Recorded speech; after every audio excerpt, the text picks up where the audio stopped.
that, Anna. I've been mulling this over and rapping with Bo about it, and I think I have better options available. Options that I just can't pass up. What kind of options, baby? Said Anna. Well, the kegler replied, I was thinking I'd stay in St. Louis and half-assedly wait tables. Maybe spend about a decade in Jamaica perfecting my tan and banging the elderly. And then if all goes well, start an AM bowling show called Kegler's Corner. What do you say, baby? You want to join me on this journey to the top? Anna, silence. This is the last time the kegler ever saw Anna. Thanks, Timmy TomTom. Timmy TomTom. A lot of creativity. Morning, cuties. I think I've got the solution to what is ailing the Blues. Sure, the forwards need more 1-2, and the rear guards have got to have more buy-in, but in my opinion, those points are moot without a new goaltender. No, I'm not talking about Daddy Padre or even Ville Husso. Right. What they need is a netminder who has no holes. That's right. If they just sign Jackie, there will be a quick turnaround and will surely lead to a parade down market. Regards, Stubby Applause. Stubby Applause. Applause. That's a good badge. Morning, fellas. Sometimes in life, events are so epic, we need not waste time referring to it in a long form. We know that the British Open is just the Open. It goes without saying that the St. Gabriel 7th grade tournament is simply the 7th grade tourney. And when people talk about the Me Open, everyone knows that means that last night Doug split me open like a red Okay, that's enough. Wow. Thanks. That was not your Who fault. was it? That was not your The fault. hipster your Tower fault. goes south. That came out of nowhere. It really did. He. All right, this is the last one I have. Let me get this straight. Pumpkinhead wades into the syphilis-laden cesspool that is the AVN convention, creeps on a mattress actress or two, fondles a sex doll, gets a tickle in his throat, then acts like he doesn't know how he got sick. Where do you put that doll's hang down, boy? You should stick to menthols, box wine, and masturbation. Okay. It's hard to give. It's hard to give yourself mouth herpes, you bacon-skinned boot face. CJ 6 you later, Lefty Jacksonmere. Lefty. Wow. Too hard. All of that was right, except for the box wine. This is the one. Honey, I think you're right. This house has everything we've ever dreamed of. A huge master bedroom, an open kitchen, and a backyard with a fire pit and built-in grill. I can't believe it. Finally, our dream home. It's absolutely perfect for us. We owe our realtor big time.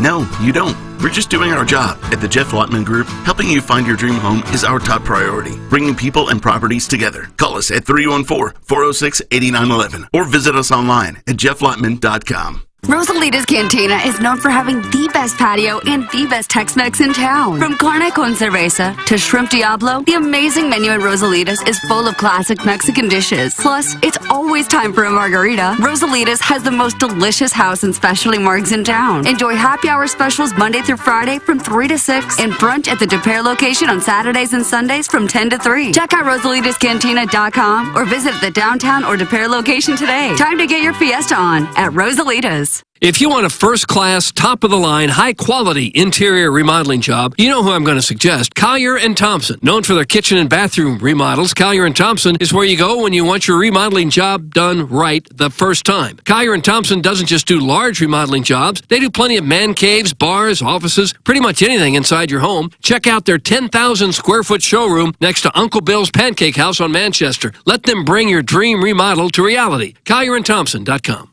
Hi, this is Doug Biggs from Longo Biggs Injury Law. I'm about to tell you a little inside information about attorney advertising. Buyer beware. Around town, you'll see all kinds of billboards, commercials, and hear radio ads for personal injury law firms. But these billboard firms aren't what they appear to be.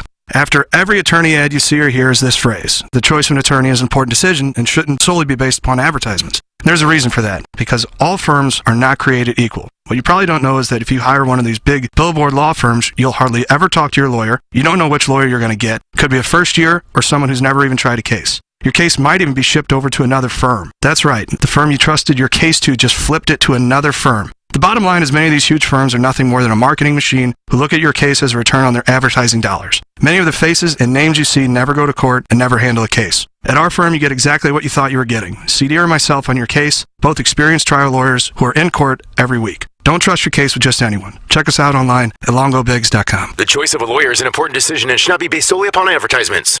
Hey, this is Tim McKernan, and I am here with Seth Goldcamp of Design Air Heating and Cooling, and I have been a long-time Design Air client. What separates you guys from everybody else? It's becoming more common for companies to just get their foot in the door. They try to come up with different ways to upsell. They try to see how much they can make off of a customer as opposed to, hey, we're in there to do a service. We're going to do it well. We're going to do it for a fair price. I don't know how many emails I have received from our listeners who experienced the incredible customer service Design Air Heating and Cooling provides. It's Design Air Heating and Cooling, online at designairservice.com. The biggest pro football contests in Vegas are back. Circa Survivor and Circa Million are now up to a record $16 million in guaranteed prizes. 2 ways to win and no rake. Circa Survivor contestants select one team each week with no point spread. Last the longest to win it all with $10 million guaranteed. In Circa Million, make 5 picks against the spread each week for your share of $6 million guaranteed through quarterly and full season payouts. Enter in Nevada. Play from anywhere. Visit circasports.com for details. Get the best at 100 West. 100 West Dental. No insurance? No problem. 100 West Dental has a plan when you don't, for ease and affordability. Feeling nervous? Not anymore. 100 West Dental provides complete comfort during quality care. Over 350 5-star reviews agree. When you want to get your smile into winning shape, get the best at 100 West. 100 West Dental. Consult virtually with Dr. Pryor or book online at 100westdental.com. Biggie's Restaurant and Bar has been a staple of the community for over 30 years and is serving your favorites like the steak sandwich, waffle fries, and so much more. It's not just the food that's rocking. With a full bar and patio, Biggie's is the perfect spot for lunch, dinner, and a little laughter.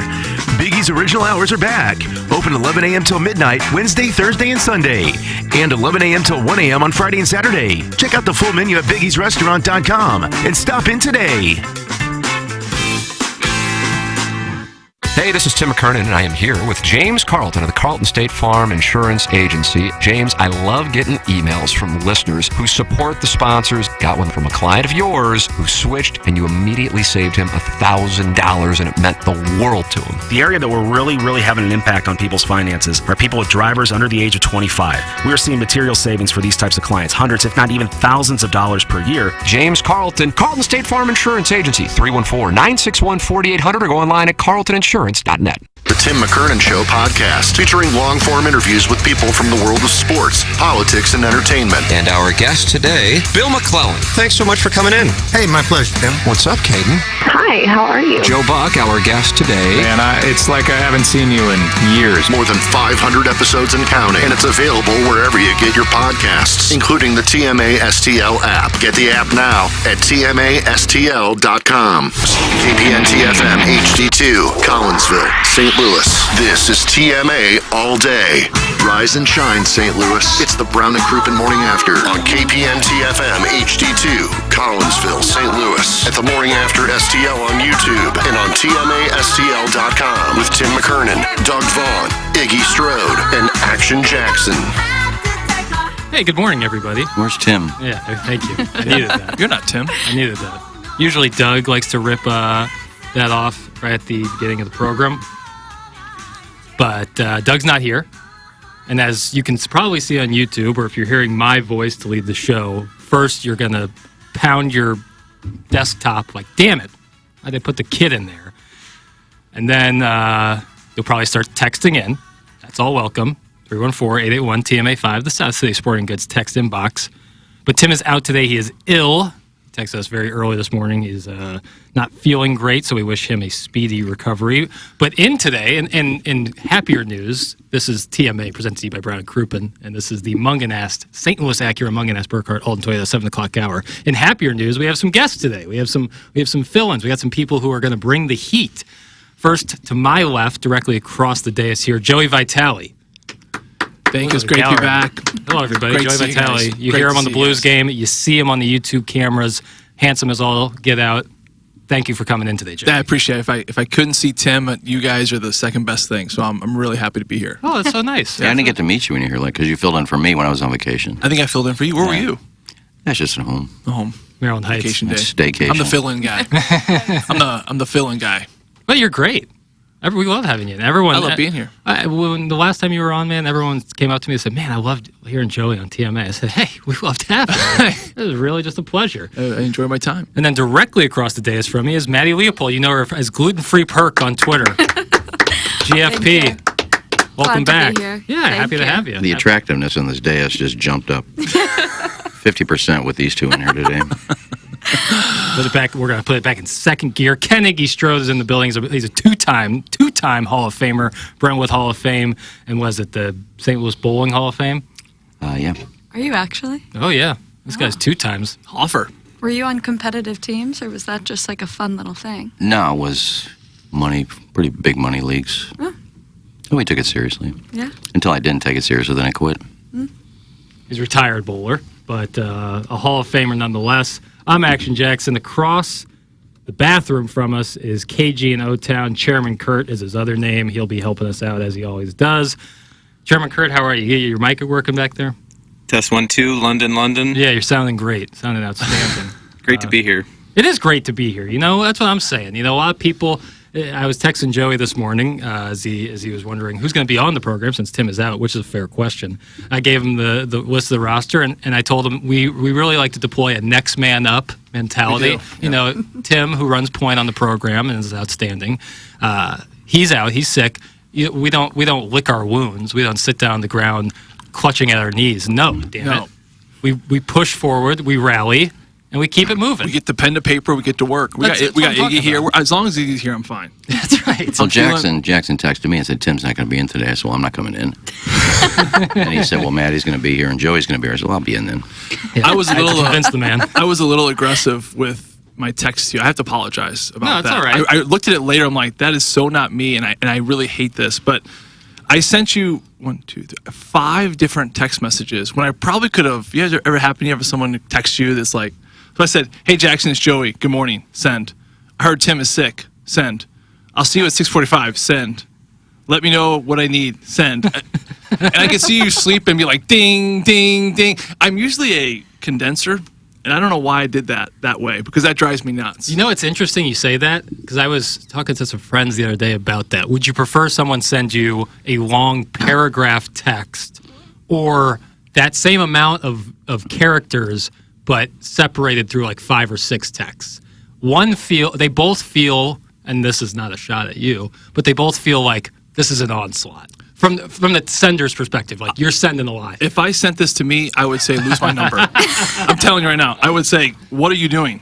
Stop, condense in one, and send. Especially at 5:02 a.m. That's right, but that's the witching hour. I've been up for some time at that point, so it didn't wake me up or anything, so it was fine. You could have forgot the one about what do I need. Yeah, you don't need. I don't even know why I said that. As long as your voice works, we're. Yeah, we don't do no show prep on this show, so. That's right. But Jackson does a great job filling in. Hey, thank you, Iggy. That's very kind of you. I couldn't appreciate do it. I mean, no, I'd forget sponsors. I've hosted shows before, but I would forget sponsors. I would say call in. I wouldn't mention the sponsor. I'd forget it. I wouldn't mention the 7 o'clock hour. So I would mess up all the sponsors. Here's some lot to manage. Well, you can call into the program and you can decide the topic yourself. You're listening out there. You're like, I don't like what these asshats are talking about. Call in the Callier and Thompson phone lines at 636-900-4TMA. 862 is TMA. In case I know, like Maddie, for you and me, like when someone says words as numbers, it's like, what are you talking about?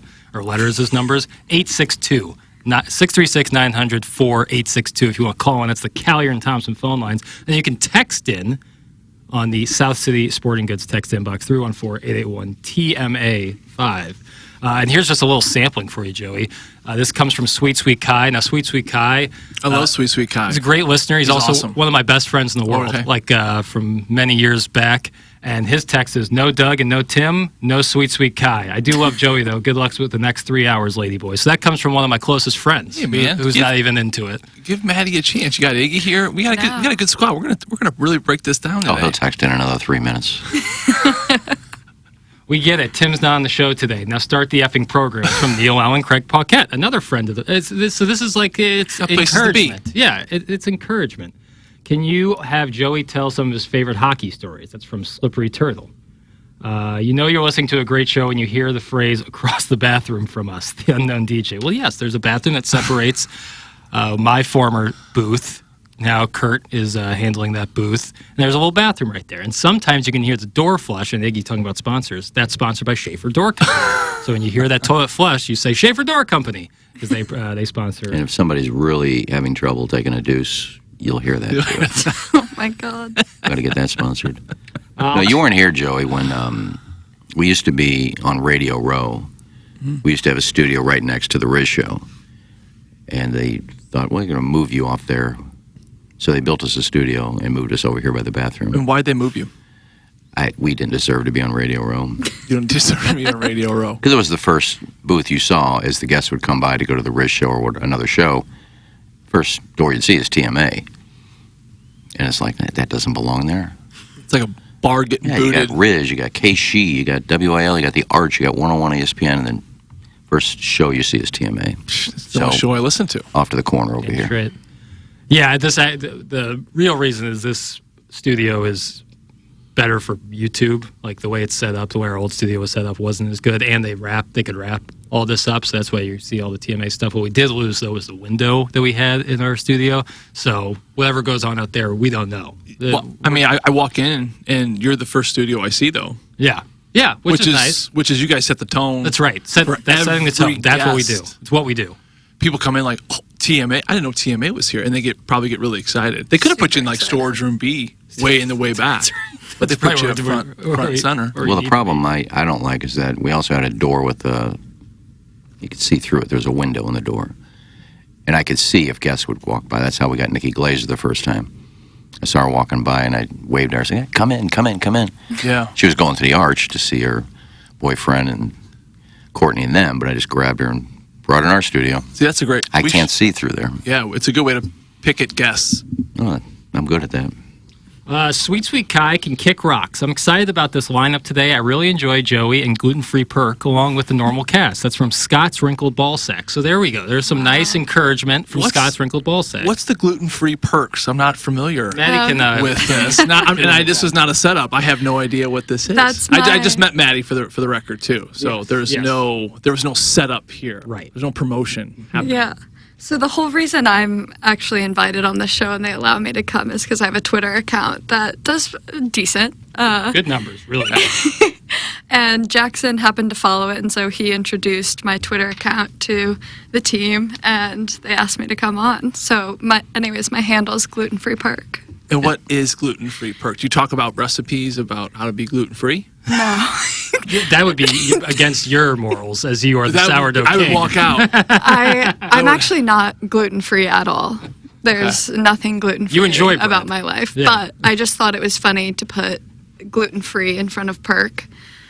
Is perk for Percocet? Perk is for Percocet. Yeah. And you're not a Percocet addict by any I'm means, also but- not a Percocet taker. Yeah, for sure. It's a very confusing name. Yeah. It's kind of a phony. Bread and you're not hooked on Percocet. Yeah. Just the name is. Yeah, it's kind of throwing me off. It's phony, is what it is. It's a sham. But it's getting me to ask questions. That's right. Which is maybe the point. It's a conversation starter. And it's a great Twitter account. We're obviously big fans of the Twitter account, and we brought her on to fill into some programs. So we're obviously very big fans, and it's really good. I highly recommend following. And you've gained a good amount of followers since coming on this program, right? Yeah. And do you just talk about your random thoughts? Yeah, I just tweet basically whatever. I kind of started to gain a following when I got into sports betting this past year. Oh, okay. So people always find it amazing when women can do things like be funny or sports bet. So women are funny. Absolutely. Thank you, Joey. You're welcome. Let's all name a funny Let's get a woman. quote. Let's all name a funny woman. I like Wanda Sykes. Wanda Sykes, that's a good one. Yeah. Ellen DeGeneres, I think she's hilarious. Yeah. And cute. Yeah, absolutely. Iggs? Well, I'll say Nikki. Nikki Glazer. Right Great now. call. Nikki Glazer. I mean, she was funny before, but I've never seen anybody so funny on a roast in my life than Tom when Brady. They Oh roasted yeah, Tom she was Brady. so good. She just killed it. She was the best one. Her take on Rob Gronkowski. Yeah. When he was talking about the money thing, like me, no, not real money. I think I bent over for a solid 2 minutes. Yeah, she's funny. There's a lot of funny female comedians now that have come up that are so funny. Well, I think they got past the, this is going to look bad if I talk about X. Like, who was that? Was it Schumann? Who was that one girl? She's a little bigger, blonde. Amy Schumer? Amy Schumer. She kind of crossed that line. Yeah. she kind of did the, she passed that, like, oh, we're not supposed to talk about sex or definitely. all that stuff. Yeah. And she just jumped into it, which people were like, oh my gosh. Like, yeah. Sarah Silverman was very similar in that. Sarah Silverman was in that regard. She's a big pioneer in that. And a guy I really do want to see, I think he's coming to St. Louis, is Sebastian Maniscalco. He's Italian. Yeah, he is. Is that your guy? He is my whole childhood. He is. Really? My whole family. We're like Section 303, and that's just my family. And we're laughing before he even comes on stage. When he talks about, showing up to school in grade school and kids would have like Lunchables and he had like leftover chicken piccata. That was me. I'm asking to use the teacher's lounge to warm up my chicken marsala and my meatballs because it's all leftovers growing up. He is absolutely classic. Yeah, he's coming back. He was here a couple years ago. Great show. Yeah, I think I'm going to go because I look forward to it. It shows you that anybody can be funny. But if you don't have the delivery, you won't make it. And his delivery is, just the way he'll stop and he'll like talk real slow. What are you doing? Get up and get a job. These people are eating dinner and I'm trying to eat. Oh, no, I don't want that. It's all the delivery. You can say, hey, I'm going to tell a joke. You're not funny. Right. You have to have that delivery, and I think he's perfect at it. Yeah, I agree. He talks about his dog. He wanted a dog growing up. Have you ever seen this? You ever seen him? I don't think so. He's like, I told my dad, hey, Dad, I want a dog. He's like, dog? The dog down the street. He kind of does that thing. Go pet it, yeah. You want to go pet it? You want to bite? Get a job. Joey's got one down the street. Go use his. Yeah, exactly. Joey, we got a question here from Eric in the Central West End. He asked, Joey, when is the VJ Topless Concrete Guy calendar coming out? Oh, we need Eric that. in the Central West End. So your family's company is the concrete. Well, we used to be. Right. Yeah, we used to. My dad and brothers, they ended up getting bought out by my uncle Charlie. Uh-huh. But yeah, VJ was it's still a great company. Yeah. Wonderful company. It's all concrete. But yeah, so basically we have all these construction men, and that's how I grew up. Right. I never played hockey growing up in the summers. We just poured concrete. My dad, like, to the Sebastian, like, school's over. He's like, Monday, you're in the office. We got to pour concrete. That's how I did that until August. My kids, all my buddies would come back for school in August and be like, oh, I went to Lake of the Ozarks or Destin. And right. I was like, I had a heat rash on my ass for a solid month. You ever poured concrete in July in St. Louis? Like, forget about it. Nah. Concrete. Yeah. Italian. A little connection here. Just fits that mafia stereotype. Yeah. He may surprise us, but the clothes all over the store bit might be coming. That comes from inside the building. That's KG in O-Town. That's just right across. He texted in from right across the bathroom, Joey. Man, I could do it. I wasn't planning on doing it, but my favorite skit from him is he's talking about, you ever been to this Ross for Less? It's like downtown Beirut in this place. Do people not? Everything's strewn all over the floor. I was looking for a pair of pants. What do people do in this place? And I'll get up and do the thing. What do people do in this place? We're getting whole some performance. Physical comedy going on here. These aren't going to fit me. The man in pink is what they call him. I found a pair of pants in appliances. KG in O-Town then text, I'm sorry. That's for KG. Yeah, you shouldn't have asked. You get it. I wasn't going to do it. Yes, list of funny women ended at 3. Please do more of other people's comedy routines, please, and thank you. That's 314. There's funny women. KG asked. He, in fairness, he did bring it up. Also brought up the recovering alcoholic from Belleville in Webster Groves, he runs the Illinois Recovery Center, a wonderful sponsor on this program. He says, if you are hooked on perks, give us a call at Illinois Recovery Center where we can help transform your life. And I think that right there is the perfect segue into a live read about the Illinois Recovery Center. Take a listen if you would.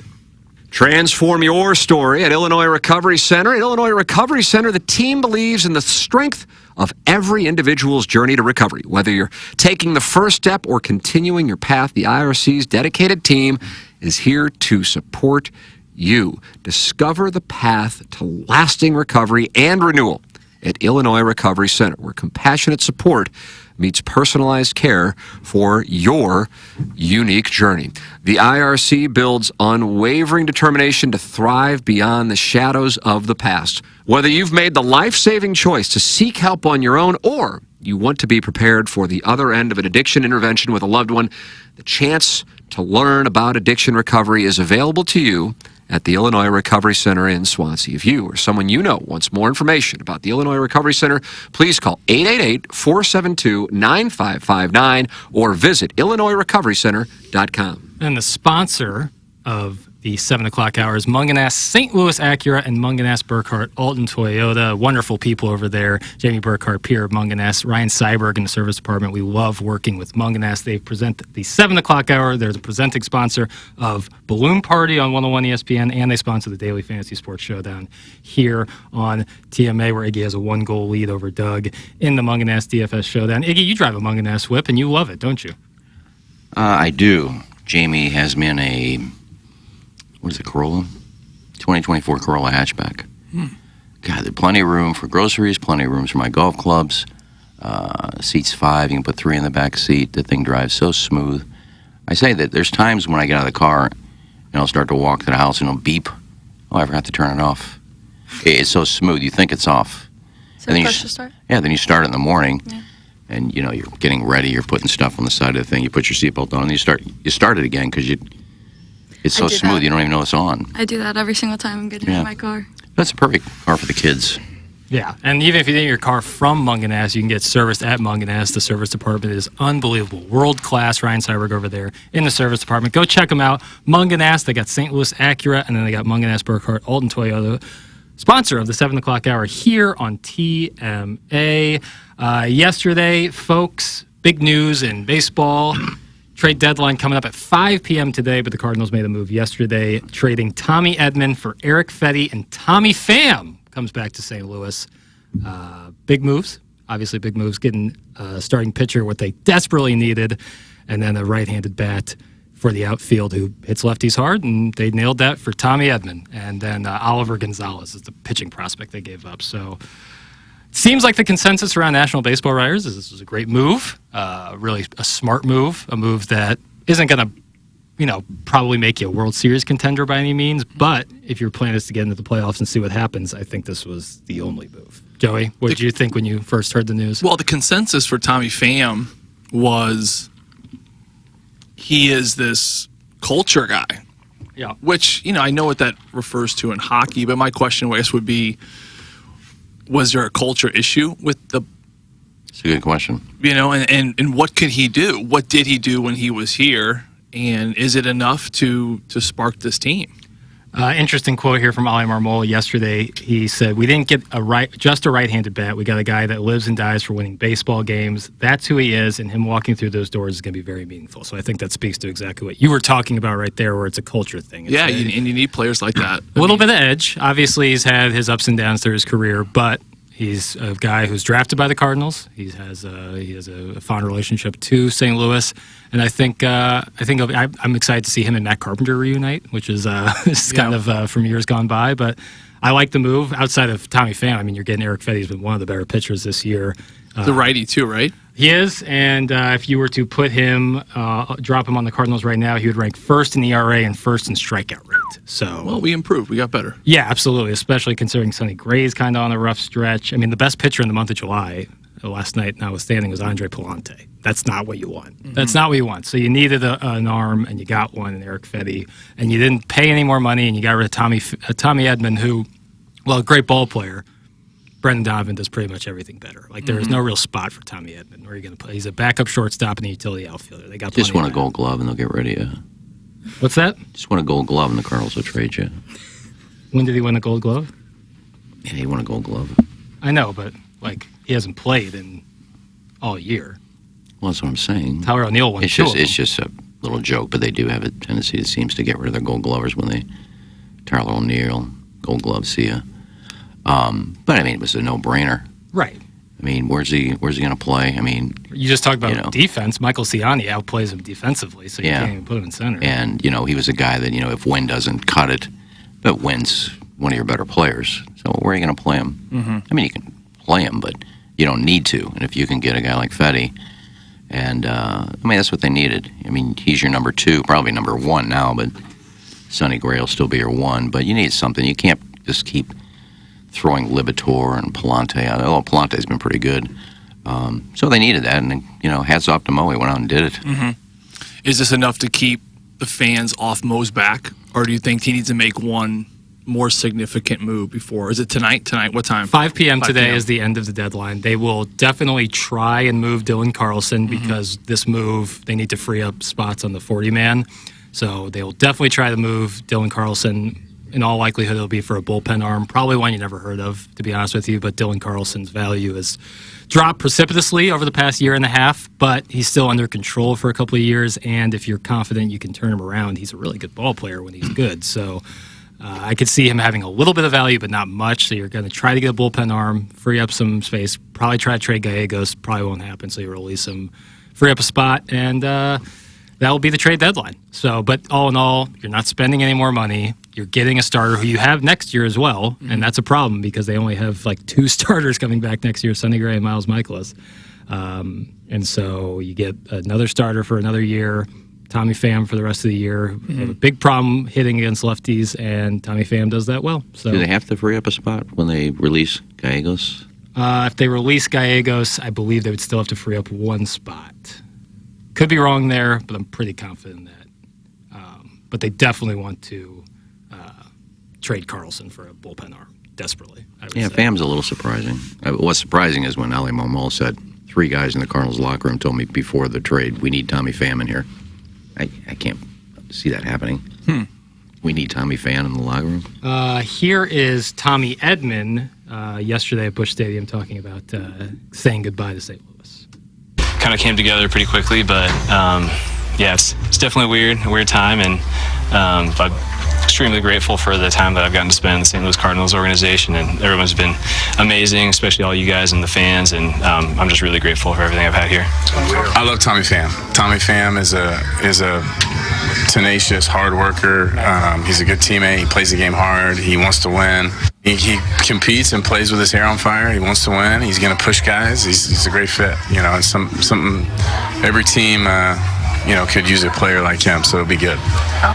And then Is that Edman still? So Tommy Edman was the first part of that clip, and then Matt Carpenter was speaking to Tommy. I was just saying, somebody asked Tommy Edman just I didn't read the audio right. Pham? I didn't read the audio right, and I thought it was just an Edman clip. No, so that's Like fine. he's speaking very nicely of the I was going to say but I would say that's kind of a question, not a very good question you asked to Tommy Edman.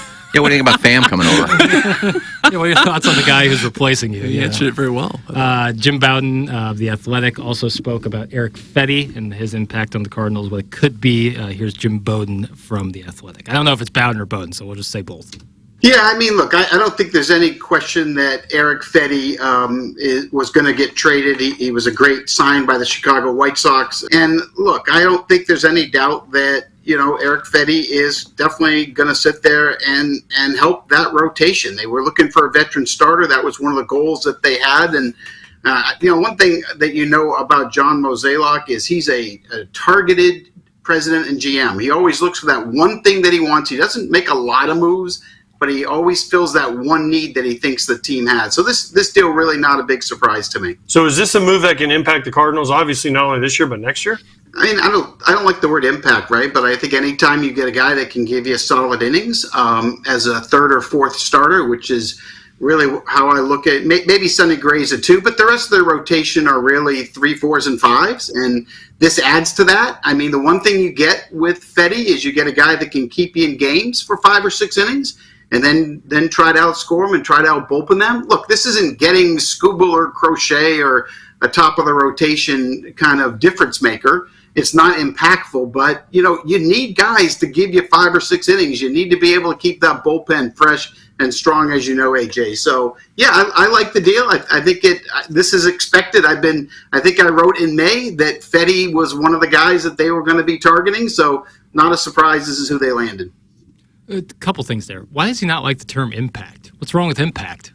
I like impact. Impact's a great word. I feel like you do the broadcast on the Blues. How often you use impact all the time? I think of Armageddon. I think of the movie Armageddon about impact. I like the term Those impact. oil boys did a good job preventing the impact, saving the world. It's a great word. I can't recommend enough to you to listen to the director's the commentary on Armageddon with Ben Affleck, because I think he had a couple, and basically it's just like talking crap on Michael Bay and everything that went on in the production. I could not recommend. Is that in the extras in the DVD? Yeah, you'd have to like. I think it's on YouTube. I think it might be on YouTube. Okay. Because sometimes they'll throw director's commentaries up on YouTube, like without the actual movie, but you can like listen to it as you watch it. There's some moments in there that are just world class. I still have my DVD case. Do you? Those big books. Yeah. Oh yeah, like that you put the books. I just can't get rid of it.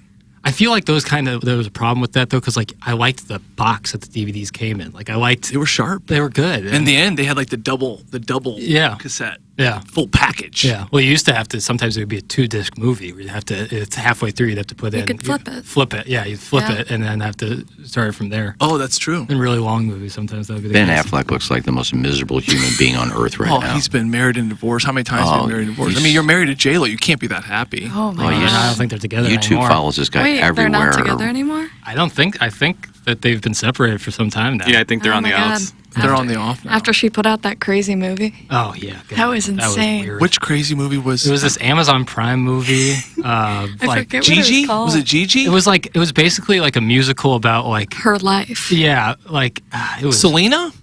No, Selena was that's She did play Selena. She was That- terrific. yeah, in that's Selena. that way movie's back ago, pretty- way long time ago. That's Yeah. I want to talk about taking a downturn quickly. Yeah. Selena was a great movie. This is not Selena. This was like Okay. a sex addicted woman, but finds hope through love. It was And like she put out her documentary like at the same time, which was Yeah. also people were just like making fun of that Any nudity? the entire time.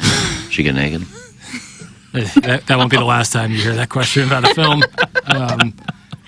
I don't know. Boy, we just played that Jim Bowden clip and then we started talking about Ben Affleck. I couldn't be sorrier. Sorry about that. No, that's on me. You can't sidetrack me. I'm point guarding today, and I just I took a 30-second time out there. No, I think he made a good point there. Like Eric Fetty is really good and has been really good this season, but he is not a guy who's going to blow you away with velo or a ton of strikeouts, a ton of nasty swing and miss stuff. He's more like a really good version of Kyle Gibson and Miles Michaelis and Lance Lynn, like guys who can get you innings, keep you in games. I mean, he has a 7-4 record on the White Sox. That is impressive because they have a run differential of minus 220 or something. So to have a winning record as the pitcher for the White Sox is impressive, whereas wins and losses usually are not the biggest. No, I look at his ERA too, which is 3.1. pretty good for the American League. Baseball, blah, blah, blah, blah. Last week, Jackson asked if this really marriage in regards to my TikTok self-service sessions. Yes, it is. I have come to learn that as the years go on, sexual performance expectations go way down. Women are happy with 1 to 4 minutes of pumping. 5 to 10, they are slightly annoyed and heavily suspect you are touching yourself in secrecy often. Anything 10-plus minutes, then you are banging the girl you mentioned once from work. As long as women can get home, they can do without our aggressive thrusting, heavy breathing, and sad loads. That's from Buzz. Jeez, Buzz. A lot there. Is Buzz I didn't hear okay? anything about Eric Fetty in any of that No. text, or Tommy Pham. Kind of interested. We break that whole thing down again. So step what he's by basically step? saying is that eventually in your marriage, 1 to 4 minutes will do. And I don't know. 100%. That doesn't seem like the ideal 100%. marital bliss. Now, Joey, you have many kids. 100%. You've been in. If my wife were to choose, it's less than 3 minutes. It's like you just do it to do it. we don't even enjoy it anymore. God almighty. God. I mean, I enjoy it. Sure. Sorry. But you're trying to, stay virile. She's trying to keep me happy. Right. There's this like whole movement now where they say like women are you're supposed to have sex with your husband, even when you don't feel like it's. Put it in the schedule. Right. Write it in the schedule. Some about that seems like it's the antithesis of erotica when you're like scheduling I hate sex, it. like Is you're that what it scheduling. becomes? A schedule? Yeah, like a like it's a scheduled dentist event. appointment. God. Which I used to hate it, but then again, I'm like, well, I'm still getting laid, even though it's on the schedule. I'm like, whatever.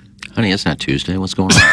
It's not Taco Tuesday. What's happening? I don't know if you watch the hockey show Shoresy, but a line that they say often is they don't ask how, they ask how many. And I feel like Yes. that's applicable right there. They That don't is ask how. I'm going to write that down. That is a perfect hockey phrase that leads into it. No, it's just, I mean, we've been together almost 20 years. Yeah.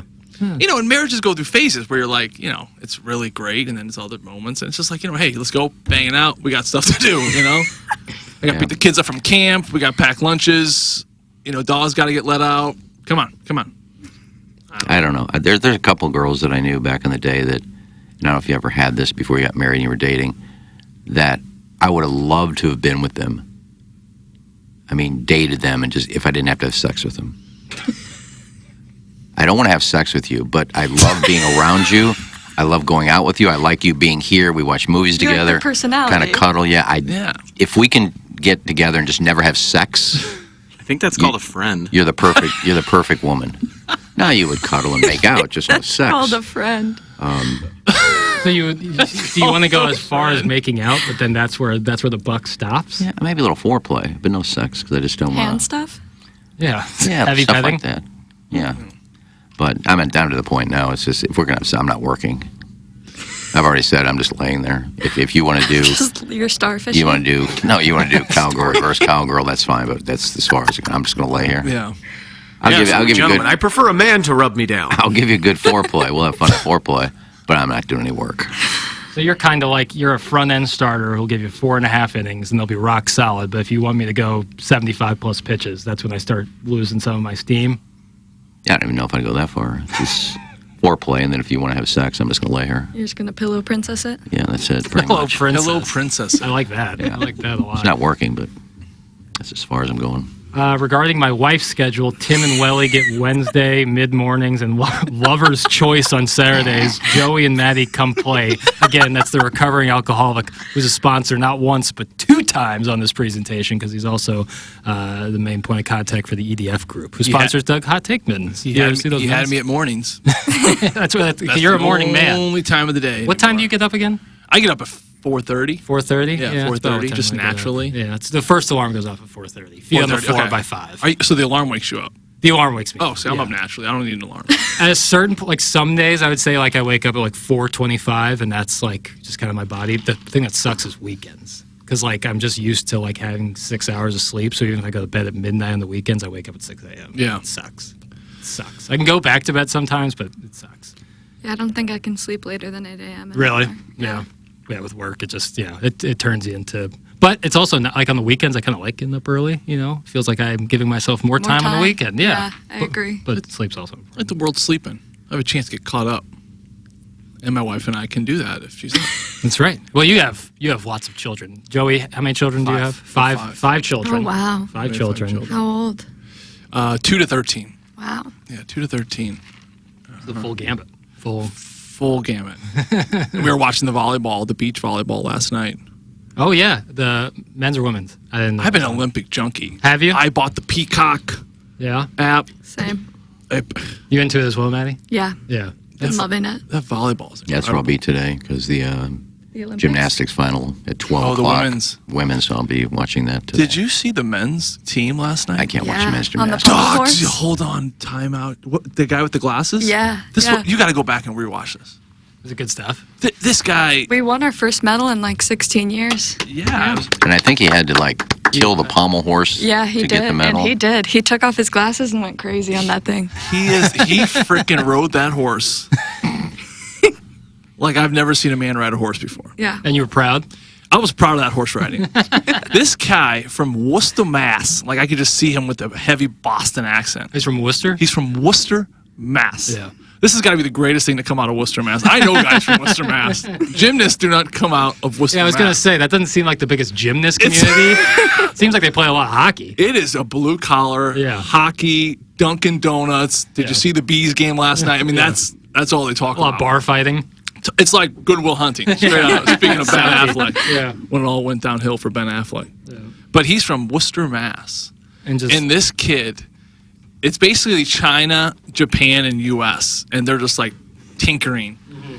And this kid from Worcester who's got glasses, I think his name's Steven, he actually did an Rubik's Cube in like less than 9 seconds. Yeah, it's like 9.25 seconds. He did it before the event. Yeah. Is that sexy? Like if you know a guy. That's a good Who could question. do a Rubik's Cube? And, yeah. Really? I'd be interested. Really? Fast fingers. It's a long algorithm. They're like basically just memorizing a really long algorithm. Interesting. Yeah, I've done, like, it took me forever, and it was basically memorizing this. It's like if you ever played PS2 and the cheat codes for Grand Theft Auto, where you could get unlimited ammo, you're basically memorizing that times 5. Left, right, up, down, 6, 5, 3, move this there. But those guys who can do it in lightning fast, that's like unbelievable intelligence. Yeah, so he did it in 9 seconds. Unbelievable. It's like a viral anyway. So he doesn't. It was a rare thing they took him on the team because most gymnasts, you look at Simone Biles, she is dynamite at pretty much everything. You find a guy that's good at, I think there's 5 categories or 4 or 5 subcategories, whatever you want to call it, vault, bars, whatever. They took him because he was just that elite at the horse. And he's not very good at anything else. So it's kind of one of those things, you know. Who was that one girl a couple of Olympics ago? She did that look. Oh, I know you're the talking vaulter. about. I can't remember her name. She's the I know runner, exactly. I know runner exactly and how jumper you're and talking flipper. about. Yeah, I know you're. I can't remember her name. They took her for that event, and she blew it. Like she blew it, and she hasn't been back. Cute kid. Really, I have to. This is just like she's like her name is Michaela Maroney. That's it, Michaela to Maroney. Find that, I typed in gymnastics face girl. That's it. Because she went on the podium, she's like this. She won a silver. She's like. Yeah, and she stuck it. She big meme. Literally big, stuck that look. Big meme. Yeah, I think a lot of them, other than Simone Biles and maybe Choi, the rest of them were good at one thing. Mm-hmm. So you'll see them do their one thing, and that's pretty much it. That's it. I think Biles is doing 5 things today and 4. She's amazing. She's insane. In the all-around, she's doing almost everything. Guys, my body wakes me up at 2:30 a.m. because I'm finally used to Doug's peeing schedule. That's from 0 days without yanking it to Pitbull. Take a shot at Doug and he's not even here? Yeah, well, that's the problem. If you've been on this program, you might take a shot, whether you're listening on the show, haven't been on the show forever. You can still take a good shot. It's welcome to the Lion's Den, brother. Hey, Maddie, I've got 5 dogs, been engaged for 10 years, and have an inordinately large Lithuanian forehead. How hot is that? It's from Injun Joe's Cave Ride Magic Man. Super hot. What's the hottest part about that? Been engaged for 10 years? More like 12. That's tough. At that point, are you just like legally, what's that, the legal partnership kind of thing? Like common law marriage? I don't even know. Get married. What's going on? Either do it or don't. There's a limit. I feel like 4 years. 4 years yeah, is the max. even that's like pushing long. it. What do you think is like the average? Like how long do you think? I guess it depends on year, age. I'd say. A year? Yeah. I never understood people when, hopefully I don't offend anyone here, but, oh, we're engaged. We've been engaged. Oh, you've been engaged for how long? Oh, 6 months. Awesome. When's the wedding? Well, we're not sure yet. Yeah, that's crazy. You've been engaged for 6 months. You don't know when you're getting married? Yeah. Like, That's like a rough idea. If you just got engaged over the weekend, I get the answer. Oh, we're not sure. We're going to talk about it. But people are engaged for like months and months. I'm like, oh, we're not really sure. I'm like, how do you not? Why would you get engaged? Yeah. That's the start of the planning process. Right. Yeah, my sister was starting to plan her wedding an hour after she was engaged. I was getting texts. Yeah. The only time I could think of something like that would be like pre-war, like in the war, like I'm going off to war, and so let's get engaged now, and then when I come back, we'll get hitched. You know, if you're still alive. Yeah. Like after that's doable. And you come back a hero. That's right, and wed. I'd rather watch a live stream of Iggy binge watching Telemundo than watch men's gymnastics. It's from the Worst and Woods Wacko. So he has some open-minded listeners. You're missing out. Have you heard? See this people guy are from insane Worcester athletes. ride the horse last night. This kid took off his glasses. He looked like Clark Kent. He looked Superman. like Clark Kent. He had like 3-inch thick lenses. I'm like, and then he takes them off. I'm like, how is this kid gonna see? How is he gonna ride this horse? He literally's like, and then he takes them off. He's like, I'm like, is he blind? Look at the clip. I didn't, and I guess you don't look at the horse. You just feel the horse. You ride the horse. The best doesn't have to look at it. The best, right? It's like they put the blindfold like Karate Kid style around my eyes, like dodgeball. I'll feel. I guess there's really nothing to look at. I mean, your hands are on the thing most of the time. Then you take one off to do the side saddle, and you're swinging your legs all over the place. It's pretty much just where it's at. I think. And that's why they call it the horse, because when you ride a horse, I would imagine the horse is in control. Question for Joe. Did he ever have a stint at Parkway Central, or is that some form of a wet dream for me? That's from Deke Dotem. Deke Dotem, no, that was a bad wet dream. Yeah. Yeah. Well, depends how you Parkway look Central's at it. crazy. I don't mess around with public schools. We got a Viz You girl. and Maddie I got a get Viz. The along only just reason I'm fine. still here is she went to Viz. Yeah.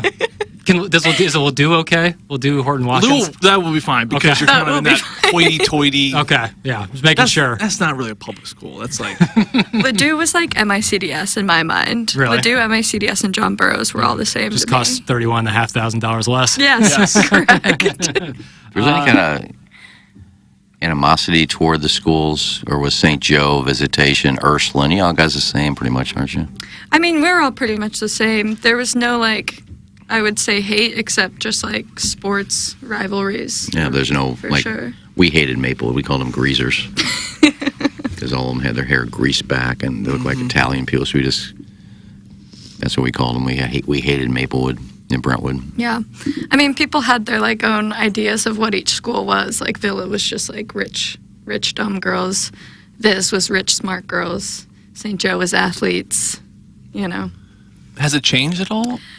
You know, I don't really know. Okay. I haven't really kept up with what's I thought going you were on really there. into what goes on at Visitation. I know. Well, I just think that because my daughter's now approaching all this, and they're like, where should we go? I'm like, well, St. Joe has great athletics. Yeah, absolutely. Ursuline is somewhere a girl would go when they can't get into any other Yes, school. correct. Ursuline's like the Vianney. Damn. Yeah, Ursuline is the Vianney. That's like a double-barrel shotgun 1,000%. right there. It's the Vianney. Like, the first question you ask when you go to Vianney, another kid is like, hey, what school didn't you get into? Right. Probably D-World. Yeah. Yeah, if you had to guess. Well, we have some friends joining us here in just a moment. Ed Herman of Brown & Crouppen, their title sponsor, will be popping in here. He's a big baseball fan. I really look forward to talking to him about Eric Fetty. So, KG, if you could bring in Ed and his son Brody, who we love having in here every Tuesday. See you guys in an hour. All right, thanks, Eggs. Before that, though, it's hot as hell in St. Louis. Let's take a listen to Design Air Heating and Cooling. If you have any AC problems, you need to call Design Air. Toot sweet. And it is going to be hot in the St. Louis area over the next couple of days. Sweet mother of mercy. So when that air conditioning goes out and it's hotter than a fire as a hell, you go to designairservice.com. An immediate little chat pops up. And there's somebody there and they say, how can we help you? And then you let them know the situation and they're out there lickety-split, Jack. It's Design Air Heating and Cooling online at designairservice.com. Doug's a client, Iggy's a client, I'm a client. You become a client when you have air conditioning. That's right. That was my bad, guys. I was playing, and not your fault, Ed or Brody. I was playing a live read, but it's a recorded live read. So I was playing, you don't have headphones on, so how could you possibly know that? Oh. That's on me. No worries at all. Ed and Brody, how are you guys doing today? We're doing good. Well, we didn't really say anything. We just came in and introduced ourselves. No doubt. You know, I can't take responsibility for your reads. That's all on that's my fault. 100%. It's on me. I'm in total agreement with you. We gotta get Tim back. This is just I'm not great. So Tim's sick today, but this is Joey Vitale. This is Maddie, who I believe you met last time you guys were here. I don't know. I got a heads up. I knew that we were getting some fresh faces in here, and I thought, you know what? Thank God. Thank God. It's time for some changing of the guard. I mean, seriously, we had to mix it up. I'm usually staring at Doug over there, and God bless him, he's got a beautiful head of hair, but He does. you know, I can't do it every week. Right. It's too much. Every man has his limits. Of course. Ed, I was really looking forward to hear that you were coming in today because of the Cardinals trade yesterday. I want your immediate reaction to what happened yesterday with the Cardinals and the three-way trade. Well, I think it was a good move for the Cardinals, even though I like Tommy Edman personally. I've enjoyed watching him play. I think he's from L.A., so he's probably feeling pretty good about going back there. And I'm happy for him that he's going to a team that has a chance to go deep. But for the Cardinals, I mean, Fetty was a guy, he kind of fits that mold. I think he kind of slips right into the Cardinal rotation. I think he comes in as a guy, nobody's going to be expecting him to be any kind of, like, savior. So I think he comes in with relatively low pressure. I think he slots in very nicely with the guys that they currently have. And I've always liked Tommy Pham. I followed his career, but now, and I don't want to be controversial, but as I remember it, he had kind of a problem with the Cardinals that they had offered him a deal. It wasn't that much money. He turned it down. He wound up kind of playing out his contract and then taking to free agency. Is that my remembering? He got traded in 2018 to Tampa. That's right. Who'd we get for him? I forget, but it wasn't the same deal as Rosarena and Liberatore, but I think Jose Martinez might have been a part of that deal too. Yeah. But be that as it may, he's one of those guys. I think he offers a lot. I know they're talking about him in terms of character and energy, and of course that's important. But let's not forget too, he also has a little pop in his bat and a little speed in his step, and you know, it never hurts to have a guy who gives you depth No doubt. who can slot in like And that. a guy who can hit lefties, because that's been a huge issue for the Cardinals this year. Now, I did hear, Jim Bowden, I heard you play the clip earlier about not being an impact, a guy, either of these guys, Fetty, and I think what he meant by that is that this isn't a guy you bring in and say, all right, we've done our work, we've made the difference we needed, and now we go from here to there. This is just somebody who helps you along that journey, who rounds out the team, but I don't think he carries the weight of expectation the same way that, say, if Blake Snell gets moved, any team he goes to, they're going to be expecting him to be pitching like the good Blake Snell, because, there are two Blake Snells. It's a Jekyll and Hyde type of situation. There's Tampa, Blake Snell, and then there's kind of in San Diego, Blake Snell. Right. There's this Blake Snell that every so often wins a Cy Young, and there's a Blake Snell who is comfortable under a contract and doesn't seem to do much. Right. But he's been terrific as of late, so if he does go to a team, like a guy like that will be considered impact and would be considered with high expectations right out of the gate. We want you to take us to the next place, and we want you to start game 1 or 2 of the playoffs. I mean, that comes with a heavy load. Yeah, that's kind of like what's been the consensus as well, is like Eric Fay's really good, and he's been really good this year, but he's not going to blow you away with tons of velo or swing and miss stuff, but he's reliable. I mentioned earlier, he has a 7-4 record on the Chicago White Sox. That's usually record means nothing, but when you're 7-4 on the White Sox, that's pretty impressive. Yeah, for sure. And listen, I think it really matches up. I think the comment also came on earlier. You guys were talking about whether or not that Mozeliak cares, or going to care about the fan reaction to it. I think he is well above all of that. I think he's already proven many, many times that he does not make his decisions to please the fans in the moment. He's making decisions to get as good of a team as he can on the field with the money he's been given to do it. And how he's going to be judged is going to be judged by the success of the team, not by the public opinion of the fans. Right. And say what you will about Mo, I feel like he's always been that way. I don't think he's ever made a deal just for the fans. Like, I don't even think he would have brought Pujols back if he didn't think that Pujols would have given the team something that would have been helpful when they brought him back. Yeah, no, I hear that loud and clear. Joey, Ed is from New York, Yankee fan. Ed, I want to ask you, how do you compare the pressure or the reaction of the fan base here in St. Louis compared to a team, that's obviously an icon of sport like the Yankees? Like, how do you compare and contrast the fan pressure put on front offices there? It's interesting. You would think that there'd be more pressure in New York put on the front office, but the thing is, the New York front office doesn't need any pressure. They put the pressure on themselves to try to put the best team they like. That's the one nice thing being a Yankee fan, is you never get in that mindset where you start thinking that, well, this is a business for them and they're trying to make money, and so they're going to do this. You never think that way as a Yankee fan. You always feel like these guys they're going to go after anybody that they can that they think might help them, and they'll figure the money out. They don't want to spend it, but if they have to, they will. So you never have to feel like that the ownership is not supporting the product on the field. So they also have a lot of bullets in their gun. It's not as much pressure to find the solution in one guy. Right. Whereas with the Cardinals, that you got to make your decisions very carefully because you don't have unlimited options. If you target somebody that you think is going to be the one, that's a lot of pressure because you're only going to be able to get one of them, one impact guy. Whereas, the Yankees, if they have an opportunity, they just brought in Jazz Chisholm, who had 2 home runs for them last night.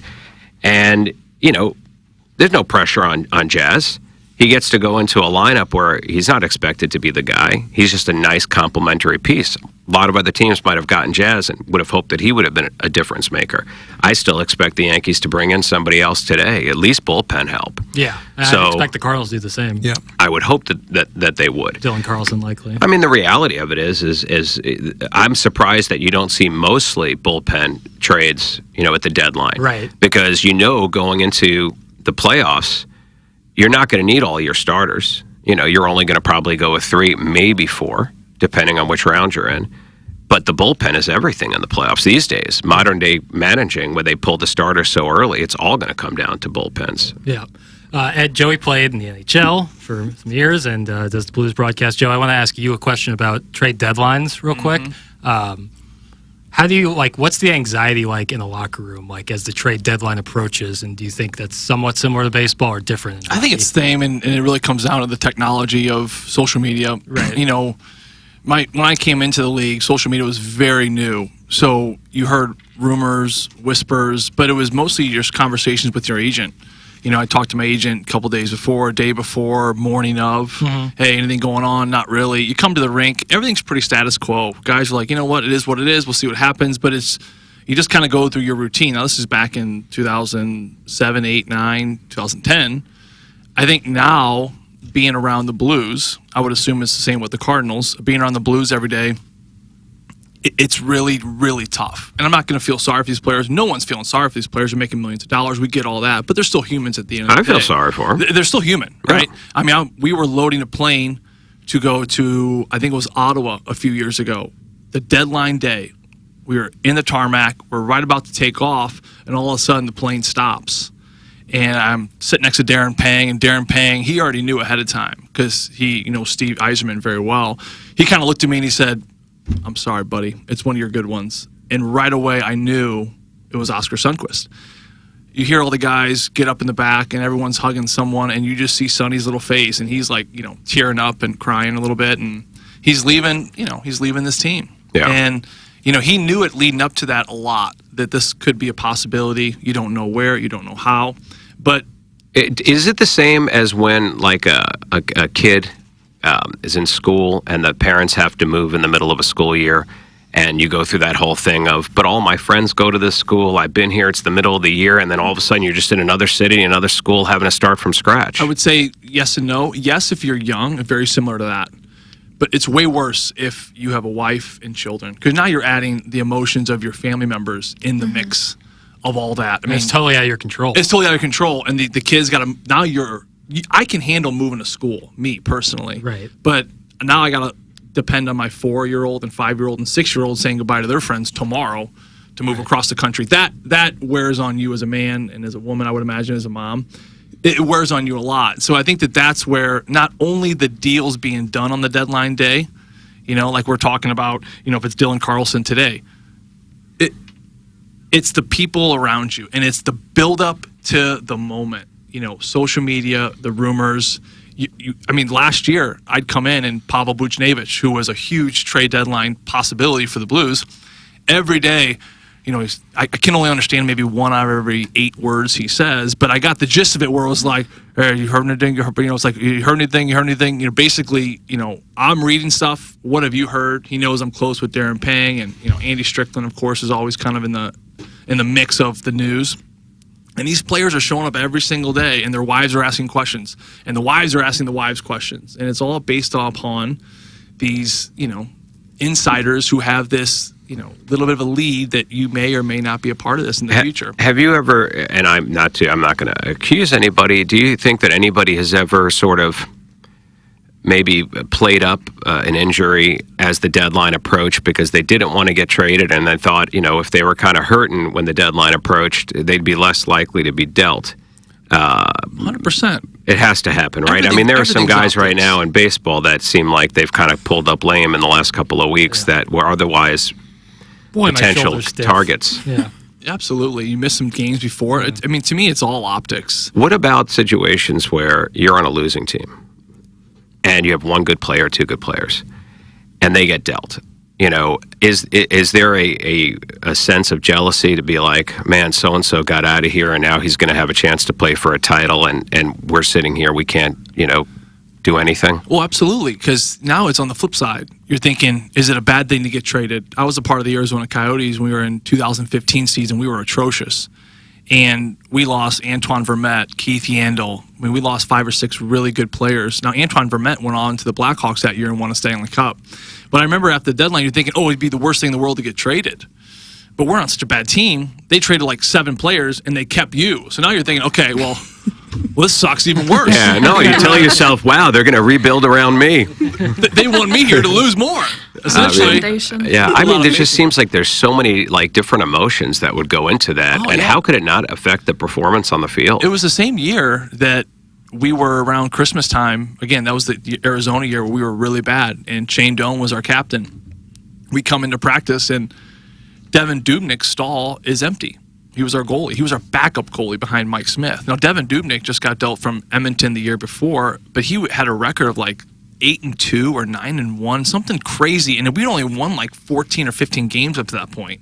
So Mike Smith, our starter, was not very good. Devin Dubnyk was a stud, and we come in and his locker room stall is just empty, and this is like right around December.